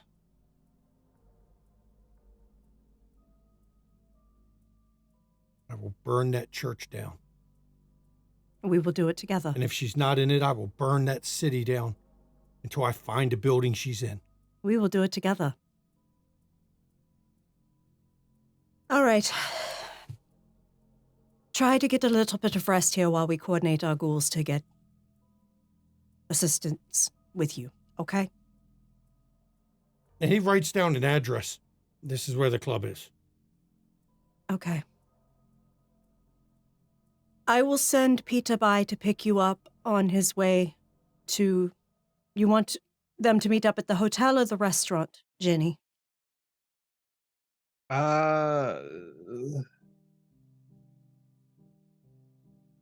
Let's do the hotel. Okay. Then I'll have Peter come by and pick you up. You are definitely not driving in your state. That's fine. If I drive, we'll end up being pulled over for speeding. Yeah, I know. Try to rest a little bit, though. It'll probably take an hour or so for us to get everybody ready. Thanks. Of course. For all the favors that you and Isabella have done for me, it's the least I can do.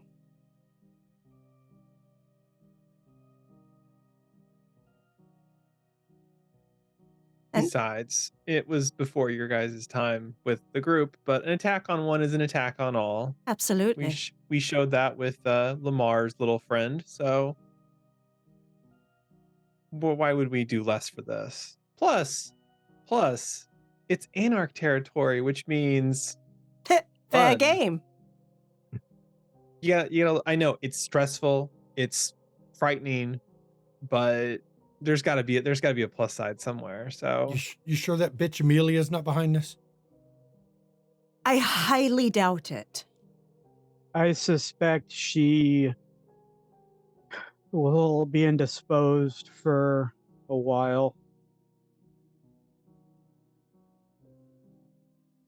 It's unlikely. No, this just reeks of fucking snake shit. You said about an hour? About an hour. Okay. I gotta go get some stuff. Be careful.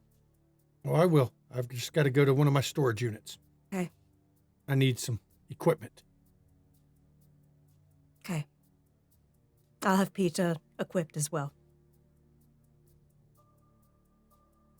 And he actually goes to leave the place. Just lock up behind yourselves. Okay. And he throws a key at Jackie. She catches it.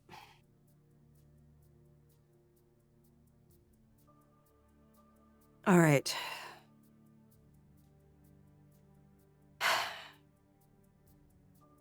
Make sure your supplies are ready for tracking.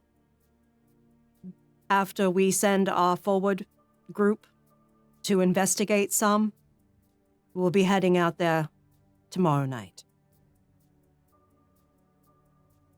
I'll be ready. And once we get to As that will I. club, you will have to track her. And I don't care if I have to slaughter everyone in that fucking club. Sorry, just I know it may seem ostentatious, but do we want to fly? I know we both have some jets available to us. Yeah, or we do will wanna drive? absolutely fly. Ah, hell yeah. While I'm getting Peter ready, I'm calling my pilot to get the plane ready to go tomorrow night. We will get there in under an hour. Exactly. Well, I just figured save ourselves some time. So,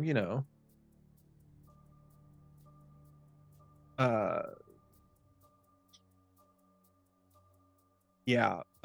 Did you guys need me for anything? No, go get Tasha and Evan ready. Yep, that's what I was gonna do. Since yeah. Ginny will leave then, and Okay. yeah. And we'll come back to you as you head over your place. I leave it with the rest of the coterie until they split their separate ways there. I'm not sure if you'll be able to still track her by the time we get there. But it won't hurt to have the materials just in case we get somewhere where we think she might have been to see. Well, I mean, we definitely know that she was at that club. Yes, So- but that was last night.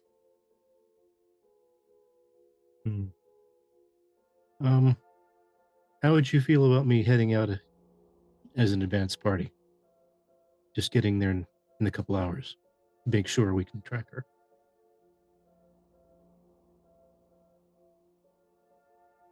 Well, follow me to my haven. You and Peter can go together. Okay. And Roscoe, you don't go anywhere without your ritual bag anyway. Right. So Jackie and Roscoe head over to her haven. Nicholas, what are you doing? Nicholas will go back to his haven and replenish his medical bag, ritual supplies, and then just be basically prepping whatever he can. I mean, he's not very like this is not his cup of tea, so he's just kind of being there to sort of help out, like in the moment, doing what he can. But there's not a whole lot of preparation for him to do. As you're gathering stuff, You hear your sister's voice. You're not going to like this. But I can be there faster than any of you.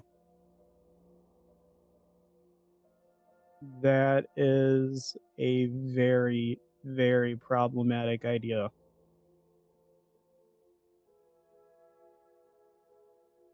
But she's me.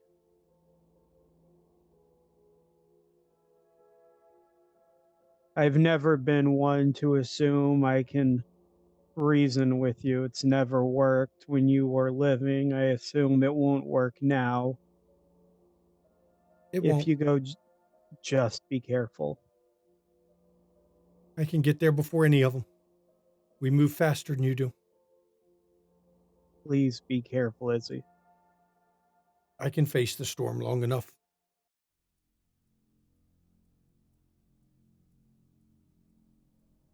Stay safe, bro. You as well. And then, yeah, I imagine Nicholas is probably like, he'll probably be just kind of sitting there, like wide awake up until like basically day sleep forces him. Just because he has no idea what she's walking into. And as she goes to leave, you can tell when she goes to leave because just briefly you feel the cold chill on your cheek as her hand just rubs the side of your face. And then you can feel she's gone. Departed. Now we flash over to, let's go over to Jenny. Since you left first, we'll go over to yours. Do you text her to let them know that you're coming and you need them assembled?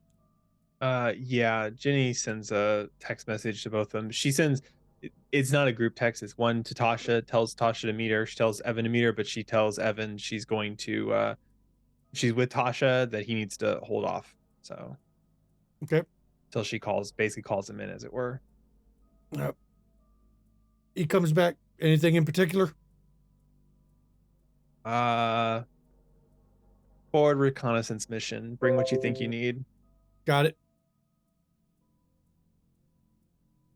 And you arrive to find Tasha waiting on you. Hey, Jenny. Hello, Tasha.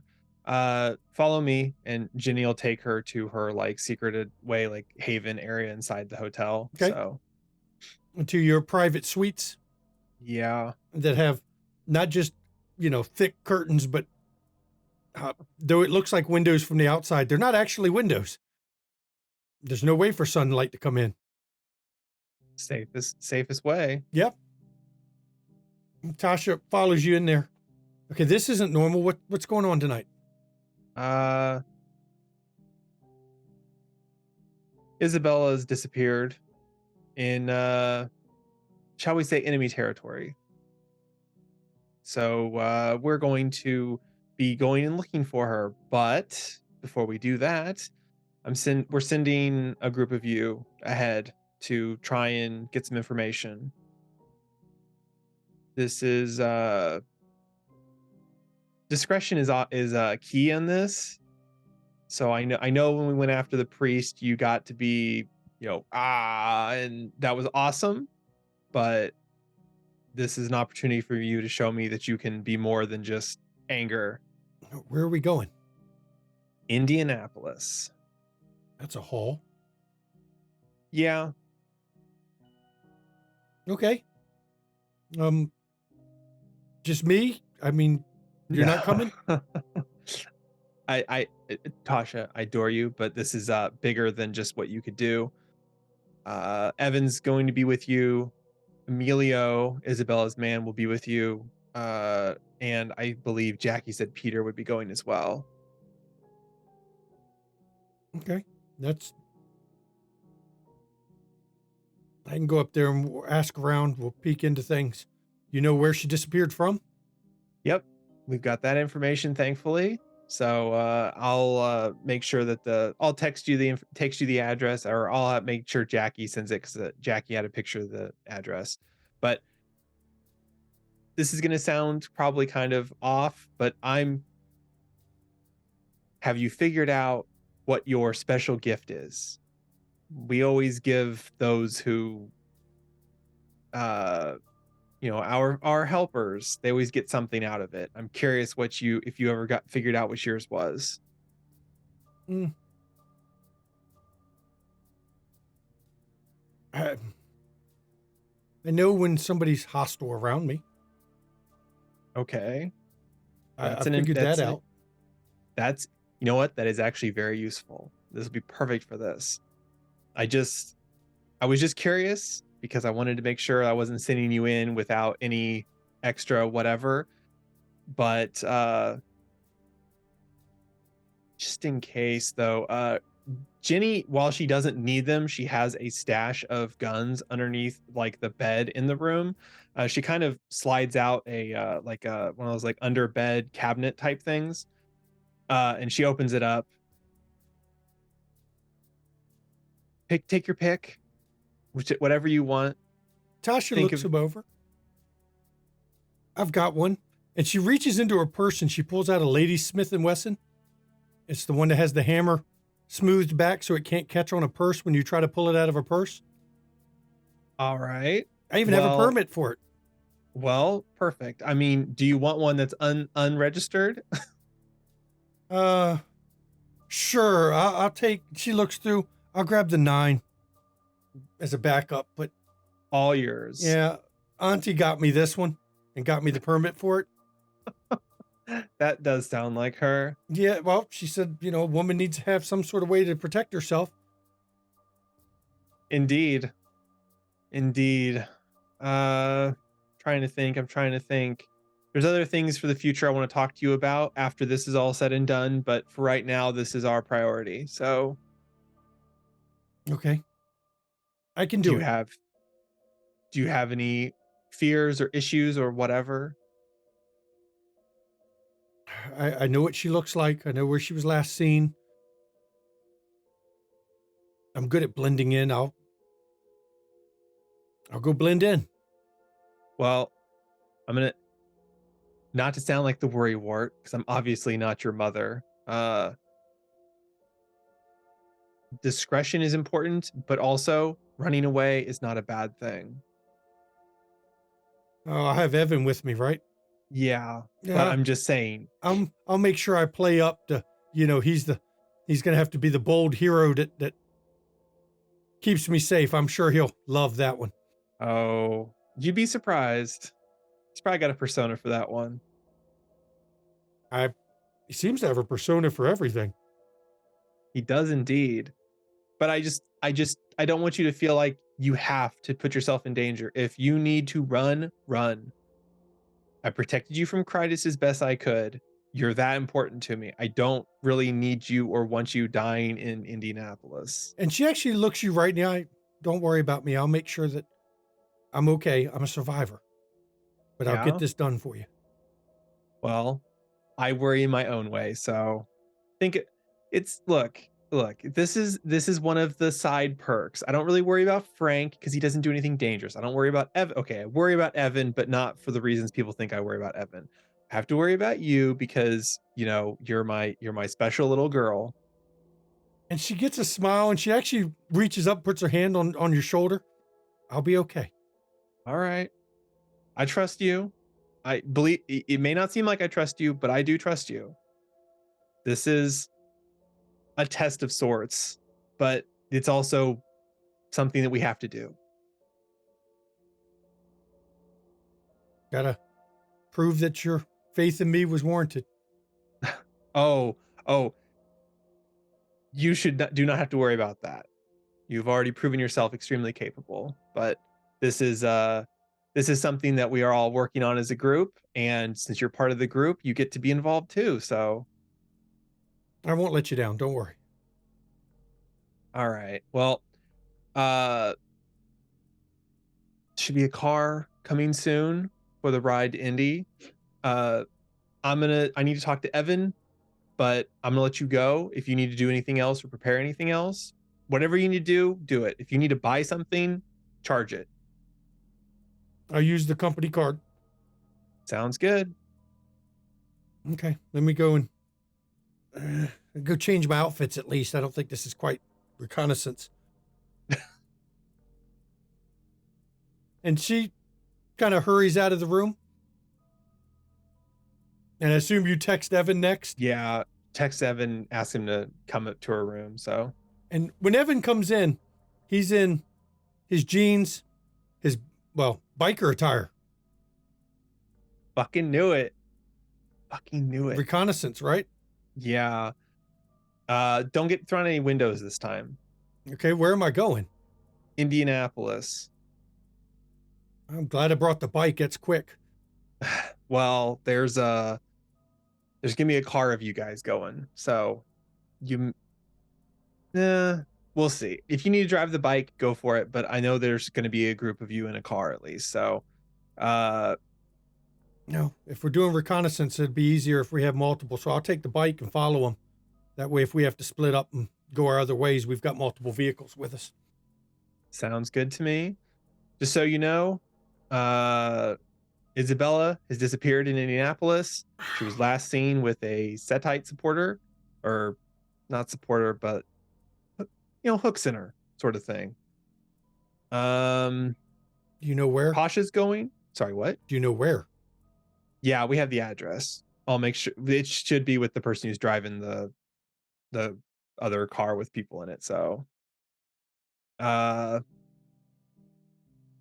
we've got Tasha, you, Emilio, and Peter going. You guys are basically our forward eyes and ears to get the investigation rolling. Okay, we can do If- that. If you need anything, charge it. I want you guys to be safe. I'm gonna tell you what I told Tasha. If you need to run. No offense. Tasha's more important to me than you are, though. Oh, gee, thanks. Oh, come on. Oh, come Well, on. she's new to Evan, it, okay? Yeah. She if something happens to you, I have to pay hell for it. I just don't want anything happening to her. Okay. So, Come on, Jenny, you know better than that. It's going to take a lot more than that to kill me. I know. I'm just saying, do what you need to do, but it's discretion is important. So that's why I said no getting thrown out of a bar window if possible. How important is it? What? Discretion? No, finding her quickly. The quicker the better, because we don't know what's going on. I'll call in some And- favors. Okay. If I appreciate that. My time with Fiorens has given me a lot of contacts, not just in this city, but in the surrounding area. I'll call in a few Okay. favors. Hey, I really appreciate that, Evan. So we don't, like I said, we don't know what's happened. Just know that she was last seen with a individual who was heavily influenced by a S8E8. So Yeah, fucking snakes. Yeah, I've got some friends down there that might be able to help. perfect. I think we're basically sending you guys now so you guys can be there during the daytime. We'll be following tomorrow, Okay. I believe. So, of course, you can always keep in contact with me, but I'm just letting you know what our schedule looks like right now. I'll make sure to send updates so you know where we are. Mhm. If somebody got her, we don't want any of us disappearing because that could be All a right. small problem. Because then you have multiple missing persons, and that's a bigger issue. Yeah, I'm pretty sure at that point we just have to level Indianapolis and call it good. He actually reaches into his pocket and pulls something out of his pocket. Pair this with your phone. And it's a Okay. small, just little disc. Just pair that with your phone. All right. It'll show Jimmy you where I takes it. am at all times. At least close enough that the cell towers can figure out. Well, I'm sure there's got to be cell signal in India, I would hope. So, Nice little handy Bluetooth cell tracker. You know, Apple makes these damn things to keep track of where your luggage is. oh, wow. I gotta get up on some of this new stuff. So, Yeah, they make them. Apple started making them, and now you can get one for every flavor. I mean, I've got Android and Apple, depending on which ones I need to pair. Cool. Well, thank you, Evan. I do appreciate your hard work. Look, we joke around a lot, Jenny, but you know I'm not here for the pretty face. I mean, it's pretty enough. You're But- kind of here for the pretty face. No, come on now. Don't go that far. I do a little more than that. I mean, I'm not gonna, argue with you on the pretty face part. We can both agree on that. Well, no, I know you are not officially, working for me, as it were, but I do appreciate your help. Well, my instructions are to assist you in any way I can. And I think this counts as assisting you in any way I can. Yep. All right. I believe Peter is going to be here soon, so I'm going to let you go and get yourself prepared.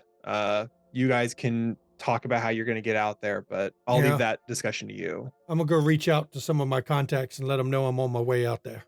All right. Awesome. Be And- safe, Evan. Oh, I will be. And I'll keep an eye on your girl. Thank you. Do what I can. I'll make sure if anyone gets thrown out the window, it's me, not her. I appreciate that. And Evan swaggers out of the room because you can tell he's in his biker persona where he's got that strut he does as part of his image. Now we flash to Jackie and Roscoe as Jackie has arrived at her haven with Roscoe following. Mm-hmm. All right. And Etienne's like, ma'am, I already let Peter know to be waiting. Excellent. Excellent. Come, Roscoe, first we need to get you changed because while you look very sharp, that will stand out. And you're about the same size as Peter. Come. Okay. And so she takes him back to Peter's quarters. Peter's wardrobe is a selection of everything from suits to casual to even workout gear. I will skip the workout gear and head for the middle. The casual. Yes. Mm-hmm. It seems he has one hell of a wardrobe because he is the one of the group that, or what Jackie's ghoul that she likes to use to blend in. Mm-hmm. Mm-hmm. And Peter's already there when you get there. Peter, Isabella has been snatched in Indianapolis. Shit. Anna lured her there to a nightclub, and now they are both missing. Emilio is, of course, distraught. Well, no shit. Yes. I'd be the same way if. I understand. I am sending you with Emilio. Roscoe will be joining you because Roscoe has the capability of tracking. But it is limited in how long it's good for. Okay. So you're going to take our special van.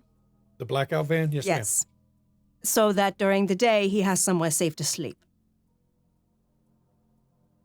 You are also going to go to Jenny's hotel to pick up, after you pick up Emilio, to pick up Tasha and Evan.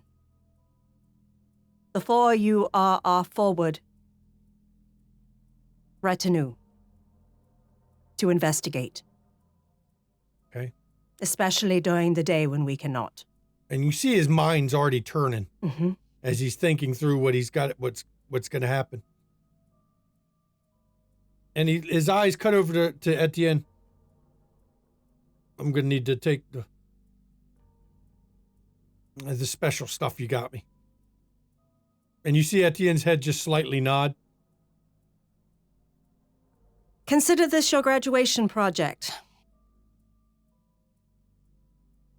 I can do it. I know you can. So, Indianapolis, okay? Yes, and I will send you the address. A 3-hour drive each way. Mm-hmm. Looking at the time, you'll have a few hours, Roscoe, before daylight once we get out there. Hopefully it's enough time for you to find something. Hopefully. We are talking about Setites. They like to do things backdoor, underground, very sneaky. I know Etienne's giving me Mm-hmm. the rundown on them. Yes, and I do believe Anna might have been involved. Well, if she was, I have bad feelings for her on that one because, from my understanding, it doesn't seem like snakes last very long against this group or their friends. Not at all. So be careful. Don't be a hero, of course. Come on. Jackie, you know, I am a hero. And you can almost hear Etienne roll his eyes. He hasn't learned yet. Give him a few more years. Most definitely a reconnaissance mission, so I know you can be very discreet. I can. But I'm going armed. Excellent, of course. So get your stuff together and head over to Isabella's place. Oh, give these keys back to Emilio. He left to get his gear and asked me to lock up. Make sure he gets those keys back. Gotcha. Mm-hmm. And you see Peter go back to his room. When he comes back out, you know the double barrel sawed-off that he always has because he's got it in his hand.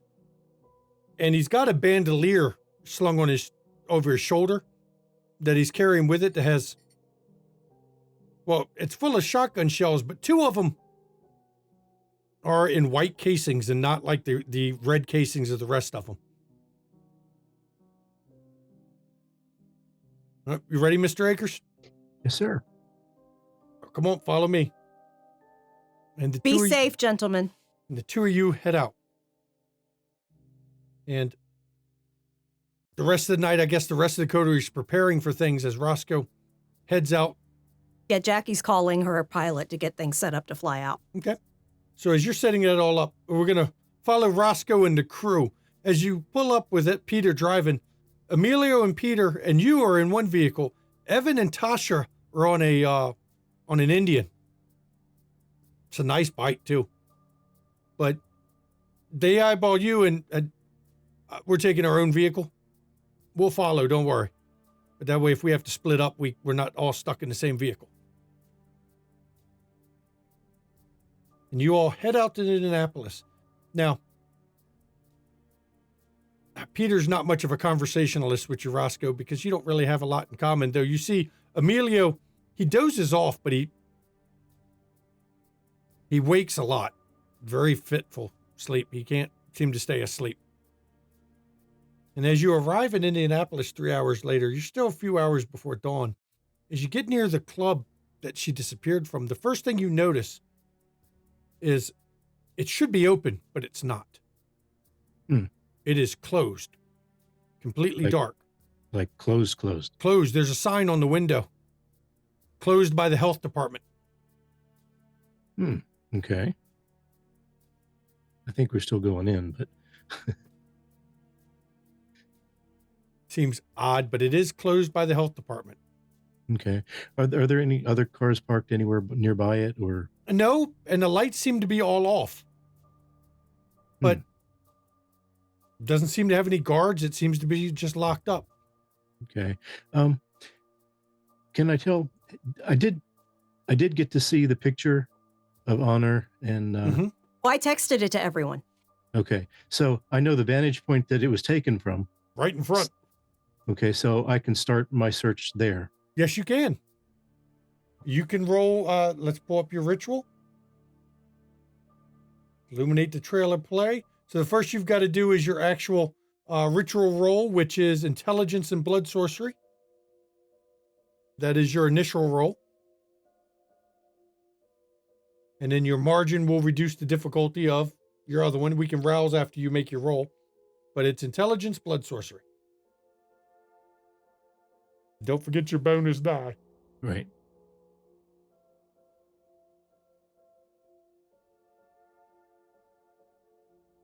Lots of dice thrown. 6 with a crit. That's pretty nice. Double check here. Okay. So with 6, that puts your margin. Actually, see, the difficulty is the ritual level +2. It's 4, it's 2. So now you've got to do intelligence survival. Is it ritual +1 or ritual +2 for the level? Ritual +1. Yeah, so your actual margin is 3, which makes your difficulty 3 on your intelligence survival roll. And I can use my tracking? Yep. Okay. It always uses the tracking. That's why, to be fair, that is a vital specialization for those who use Illuminate Trail as prey.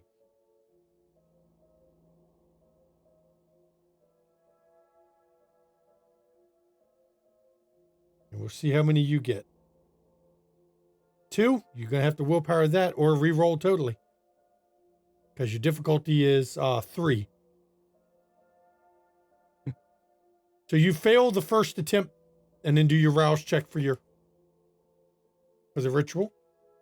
You've succeeded, so you did not get hungry. Now you got to start over again. So now it's intelligence, blood sorcery again for your second try. First time you can't get the ribbon to light as you sit there for 10 minutes trying to do the ritual. So you're starting over. Intelligence, blood sorcery a second time. Let's see what you get this time. 4 successes. Gives your margin is 3. Unless you're going to willpower that. Not this time. Actually, your margin is 1 because it's ritual +1. So now your difficulty is 5 on the second roll. You might want to willpower it anyway. Yeah, okay. Because a difficulty 5 on your intelligence survival is kind of rough. There you go. Now your difficulty is only 4 on intelligence survival.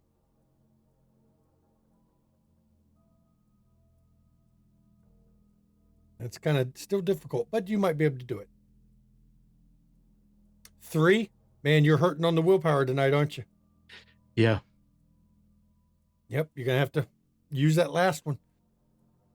It won't go into aggravated yet, but you're getting close. And we'll see what you get. Just need one more. There you go. You got the 4 you needed. You made it. And you see clearly the line from the previous 24 hours. Now you see it right there at the club, and that's it. You see it going into the club. You don't see the time she was before it. So you can see definitely a line going in. Now the question is, are you going in or are you going to loop the building first to see if there's a line coming out? I'm going to loop the building first. As you walk around the building, you get around to the back side. You see the back door, the loading area where they bring the vehicles pull up. You don't see any path leading out of the building. Okay, well then that means we're going in. So then I tell the rest of the guys, there's no path coming out. She only went in. Emilio goes, well, I mean, I can pick a lock. Let's go to the back door. I'll pick it. Okay. Hopefully their alarm isn't. There's normally a pad there. Emilio, as you all head to the back, with Peter, he doesn't bring his gun. It's a little too obvious. But all the ghouls are following with you. And Emilio goes up to the lock. And in about 3 seconds, he's got it picked. Very quick with his picks as he goes through it. And he opens the door. And when you go inside, the first thing you notice is the alarm pad next to you. And the alarm is actually disabled. And you hear somebody in the main part of the club. You can hear a raised voice, but you can't make out the words.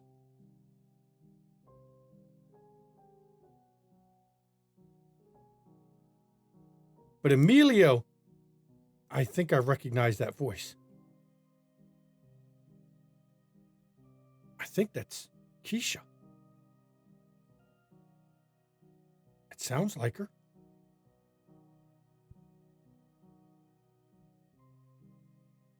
So what do you all do? What do you do, Roscoe?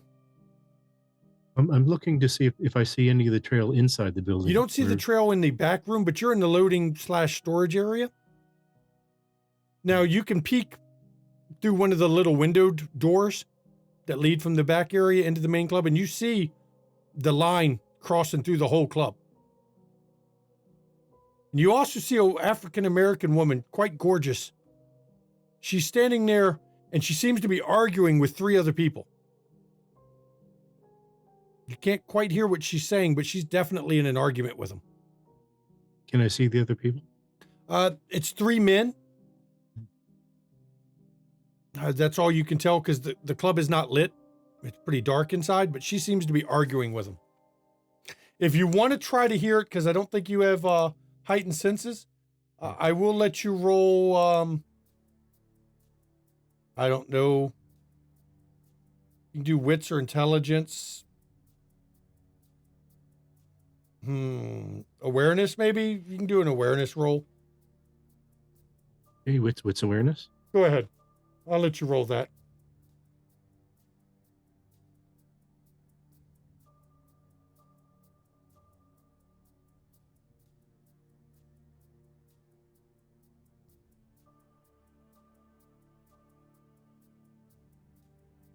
You only got 2, so you couldn't make it out. But Peter, who's by the door, actually,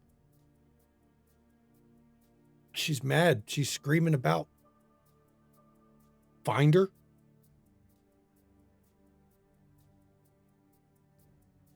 I caught that.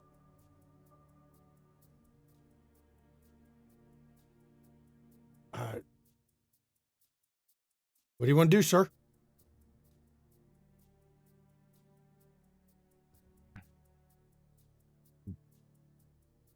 I want to put you, and it was, probably wouldn't have been able to tell that the other were kindred or just kind. Not from here. Okay.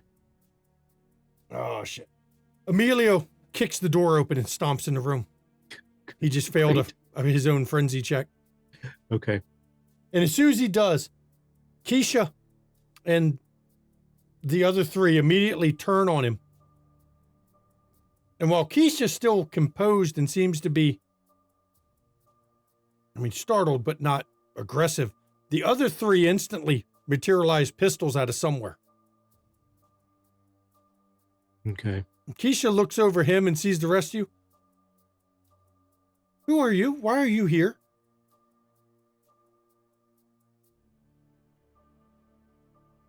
And I look around before I answer. Is there any You see sign? the path? It goes back towards the bathrooms. Okay.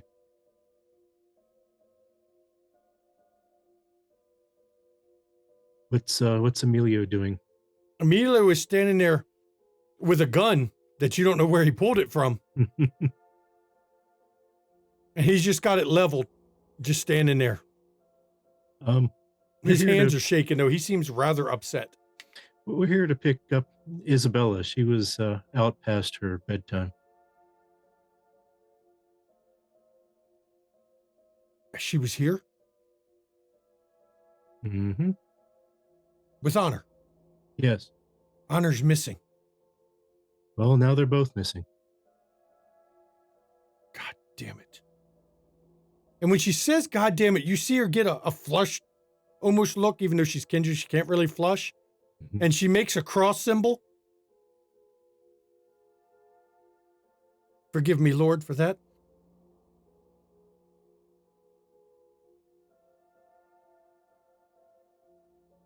I don't know where they are. I know Honor was supposed to come here. Well, they came here together. Obviously, I was tracking Isabella. I see it goes into the bathrooms, but doesn't come out. You can track them? Yes, I am at the moment. The trail leads into the bathrooms over there. It doesn't seem to come out. You see her look over at the men with her. Boys, put away the pieces.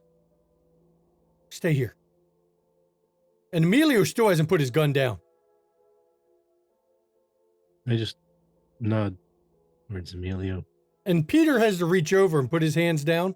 Now, while all this is going on, Evan has edged around the room a bit. He's adjusting his angle of fire. Mm-hmm. Whereas Tasha has just kind of blended into the back.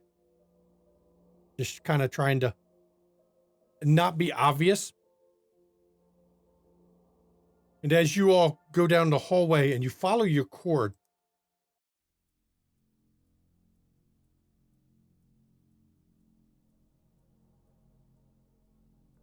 as you go down this hallway, it leads back to the back of the room, the hallway that leads to the bathrooms.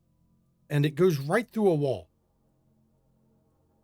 Looks like it goes right through the wall. What? And she walks over and starts pushing on the wall. And when she pushes, it moves. Slides in. Leading to a stairwell down. I didn't know this was here. What the hell is going on here? Your guess is as good as mine. Better, probably. The fuck? And you see the trail goes down this little stairwell.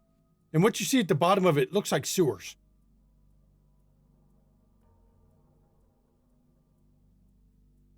Keisha looks down at it. You're friends of hers, right? Yes.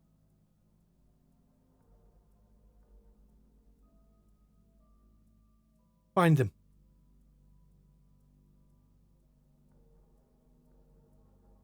And I owe you. Agreed. Come on, guys, let's go. And before we start down, I'll pull my knife out and do the ball's caress.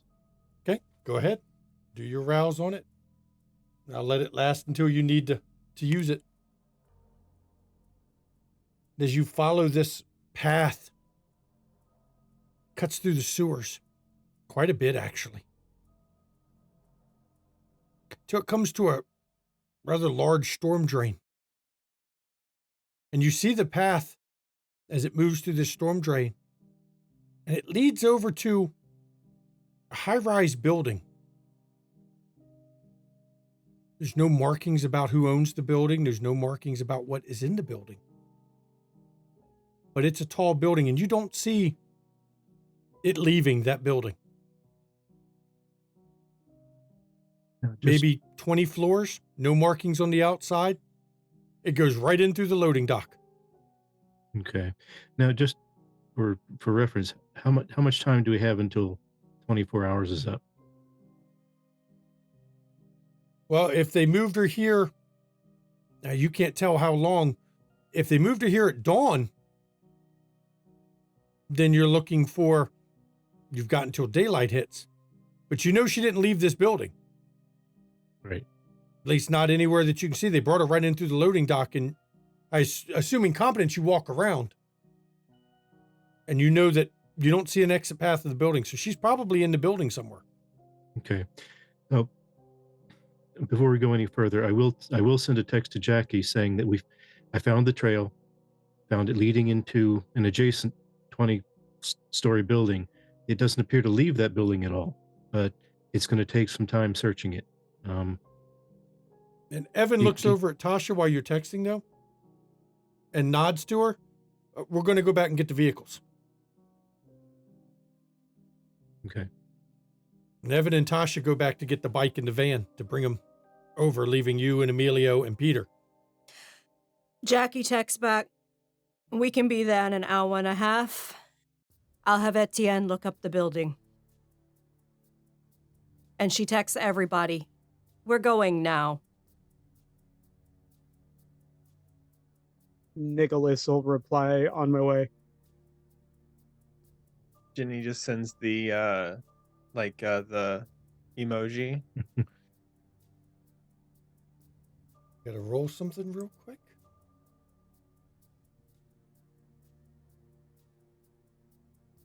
Wow. Holy shit. I rolled a Sense the Unseen for Roscoe. 9 on a critical success. Isabella stands before you, though it's not Isabella. The outfit's wrong. Which Isabella? You see what looks like Isabella standing in front of you. Which one? Yeah. Nicholas is... Well, the only one you've ever seen is the real Isabella. Okay. But you see Isabella standing in front of you, though the outfit is from early 1900s. Okay. And she's standing there and she's looking at you and eyeballing you up and down. She seems to be trying to speak to you, but you can't hear her. But she's making she's hand motioning towards the building and points at herself and points at the building and points at herself. Okay. It's like I nod, like I get that. Yeah. Finally realizing you could see her, she smiles and you see her head into the building. Okay. And as the coterie is flying out there, getting their briefings, Roscoe is able to get to the van. Actually, you can get to the airplane by the time it lands. That'll be about dawn. And the airplane is light-proof. As Etienne is going to be checking into the building. Mm-hmm. And you have a scout in the building. Isabella. Though she goes by Izzy. Right here, everybody, is a good spot to end. Season 8, Episode 8, Windy City After Dark. I'd like to thank the players. And I'm going to give a shout out to poor Mischievous Red, who is getting married and was not able to attend this episode. But while she's getting married, her character is fucked. Things happen in the world of darkness. And of course, the viewer or the player vote, everybody last week, player vote goes to everybody that was there. Sorry, Nicholas, you weren't there. You don't get it. It happens. And of course, now they've got to go in the building after her. And you know it's not going to be just a walk in the building. Oh, no. Next episode, you're going to get to see some fun as they storm the barricades. Oh, and Jackie's brought the C4. And, of course, please join us on our Discord. That is where you can watch good shows like this. You can see us as we go live. You can also join us in Zoom chats. You can maybe get cast in some of our shows. Like the Bloodied Fields that aired yesterday. That was cast by members of our Discord. I put up a one-shot, and people applied, and we picked a cast. And as a matter of fact, the one-shot was people I'd never played with before at my table. Whole cast is people I haven't gotten the pleasure to play with. So I hope you caught the first episode of Bloodied Fields. And hopefully there were some survivors. He hasn't played it yet. no, when we recorded this, we haven't played it, but we'll find out. So we'll have to find out when the next one is, so you can see the other parts of that story. And of course, if you want to catch some amazing content creators like Mischievous Red, who's getting married, she won't be streaming, I'm pretty sure, while she's getting married, or the Ivy Raven, who is right here. Hang on. There we go. The camera difference makes it harder to point, okay? I have to point the other way. Always have a problem with that. Give her a follow there on Twitch. Just open it in a new tab, give her a follow, pop in while she's streaming. She's a VTuber, streams a lot of Destiny and those kind of games, sometimes some Fortnite. I know I've seen that before. So pop in, talk with her. She talks RPGs, but she just talks other things too. So just go and hang out with the Ivy Raven, and just show her some Stabber love. I wish I could watch it more, but she streams while I work. Makes it hard for me sometimes. If you want to catch our back episodes, pop over to YouTube. Matter of fact, Bloodied Fields will be on the YouTube. All of our back content is there. Even the streams that shall not be named is on there. So, and that's a Bro Hunter stream that I named. So check out our YouTube, watch your back episodes. You want to get some merch, get your Windy City merch. We've got lots of little merch things. And of course, if you want to support the players, bits and donations, they go to the players, not to the studio. It's a way you can show thanks to the players of the stream. If you want to give to the studio, of course, you can subscribe here on Twitch, subscribe on YouTube, or pop over to our Ko-fi, and that's how you give to the studio. But bits and donations, those are for the players, not for us. And I actually have gone through my entire part of the outro, and I can turn it over to my lovely wife for her portion. As she plots the demise, even if Keisha seems to be not aware this was happening, she's still plotting Keisha's demise. And before you ask, Roscoe, yes, there was a ring on her finger that you recognized. Excellent! Yep. I just won't have to kill her yet. All right. Well, thank you, everyone, for joining us for this session of Windy City After Dark. And coming up over the next week, we have on Tuesday, the 1st of November. Y'all, it's going to be November already.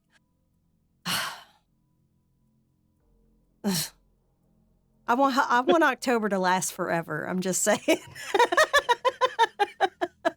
On Tuesday at 8 p.m. Eastern, join the Ivy Raven, Timber Brad, myself, and Maddox as we break reality in freaking Mage the Ascension, 1980s Miami, run by Ravnos Archon. Y'all, we all just lost our avatars. It's not okay. My poor character is going to collapse now. She has had so much freaking loss in Miami at this point, and now she just lost her best friend. Someone And gonna mine's die. working through withdrawal. Yeah. Someone's gonna die for that shit. I'm like, oh my God. So that's going to be fun to get in that headspace for Tuesday night. But yeah, so join us Tuesday as we see the fallout from that. But they did take out an entire fucking Sabat pack. That was pretty badass in like one round. But that was badass. Fuego. So definitely join us for that. And of course, on Saturday, Tiss is back with London Esoteric Society at 3 p.m. Eastern. That is Call of Cthulhu 7E. Set in Victorian London, the investigators are doing all kinds of stuff they shouldn't. They are burning through luck and depleting sanity as they navigate cult stuff in Victorian London. Join them on Saturday. And then, of course, on Sunday, we will be right back here at 5 p.m. Eastern with the next session of Windy City After Dark. As we're heading into the season finale, oh shit, y'all. Shit's happening. Kind of crazy. Mm-hmm. You know? But hey, looks like they're going to get to go some beat down next episode, which will be great, won't it? And of course, as always with the stream, everybody, please take your mental health seriously and take the mental health of others seriously. It's not just all about yourself. You need to take everyone's mental health seriously because mental health is not a laughing matter. It's not a joke. It's something that, first of all, it's okay to not be okay, but it's something that you should take care of yourself and take care of others with. So please reach out to those around you. Try to make sure they're okay, especially if you haven't heard from them for a while, because odds are if you haven't heard from them for a while, they're not okay. And of course, if you do suffer from mental health issues, first of all, there's nothing wrong with admitting that. A lot of people suffer from mental health issues. I think more people have mental health issues than don't. So there is nothing wrong with admitting that. And second of all, if you suffer from mental health issues and you can't reach out to those around you, please look in chat right now and look at the numbers you can call or text 24 hours a day, 7 days a week. And you can contact them to get the help you need or to speak with somebody who will listen to you and try to talk you through things.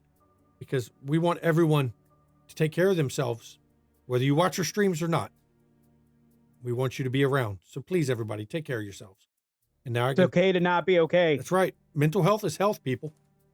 And I know the mental health in this country is not great, but please take it seriously and make sure everyone's okay. And now I can turn it over to my wife for her portion of this outro. To bounce off of that, I know it is hard to, even if you have insurance, to get appointments with specialists, especially mental health care specialists, because there is a shortage of mental health care specialists nationwide. The reason for that is there is a high burnout rate in that profession. Plain and simple, a very high burnout rate.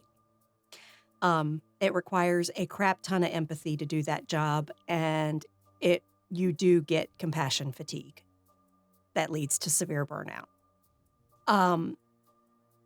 But with that said, those crisis lines are amazing. They are staffed with trained professionals that can help you navigate through your crisis.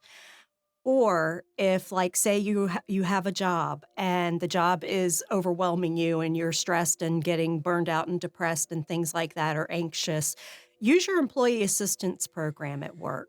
They have mental health professionals available, kind of like the crisis networks, but they can actually give you multiple sessions of counseling to help you resolve that stress. So please utilize that. And it's free to you. And it's confidential. They don't even tell your employer what you're talking to them about. So, yeah, please do that. Take care of yourself, because if you don't take care of yourself, you can't take care of anybody else. I'm Mama McStabber. I'm a registered nurse. Timber Brad here is a registered nurse. Nursing is also another field with high turnover due to burnout because of compassion fatigue leading to burnout. Yeah.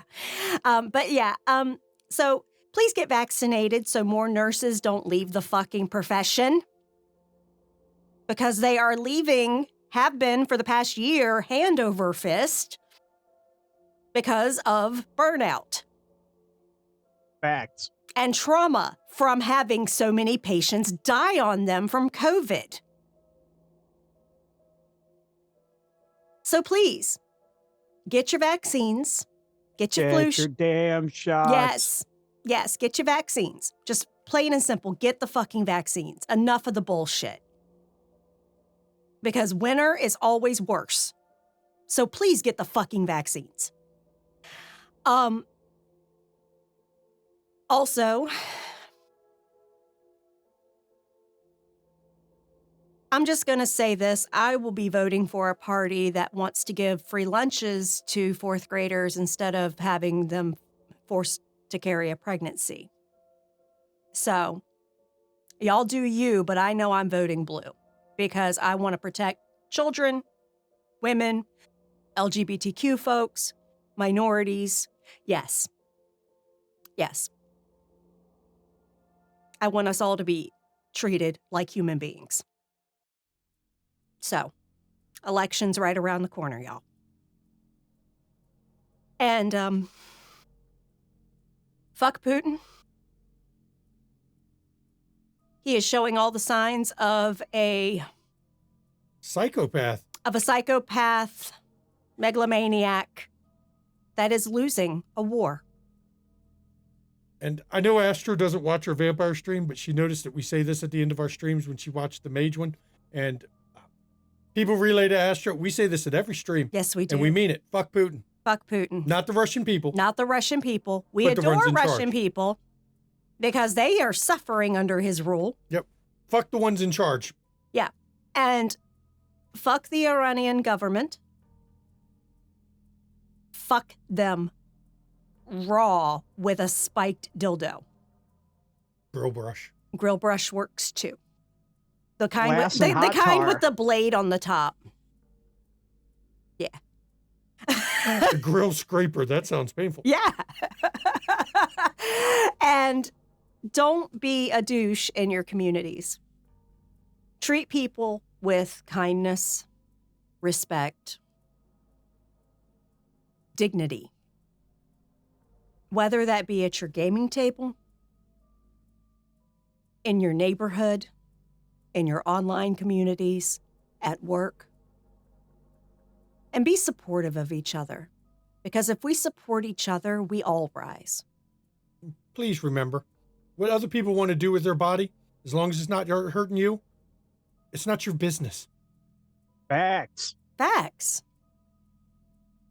Facts. Said with much love to all of you. I hope you had a lovely, coming up tomorrow, I hope you have a lovely and safe Halloween. Yep. Have a good Halloween. And happy Samhain to anyone who celebrates. Good night, y'all. Good night, everybody. We will see you next time.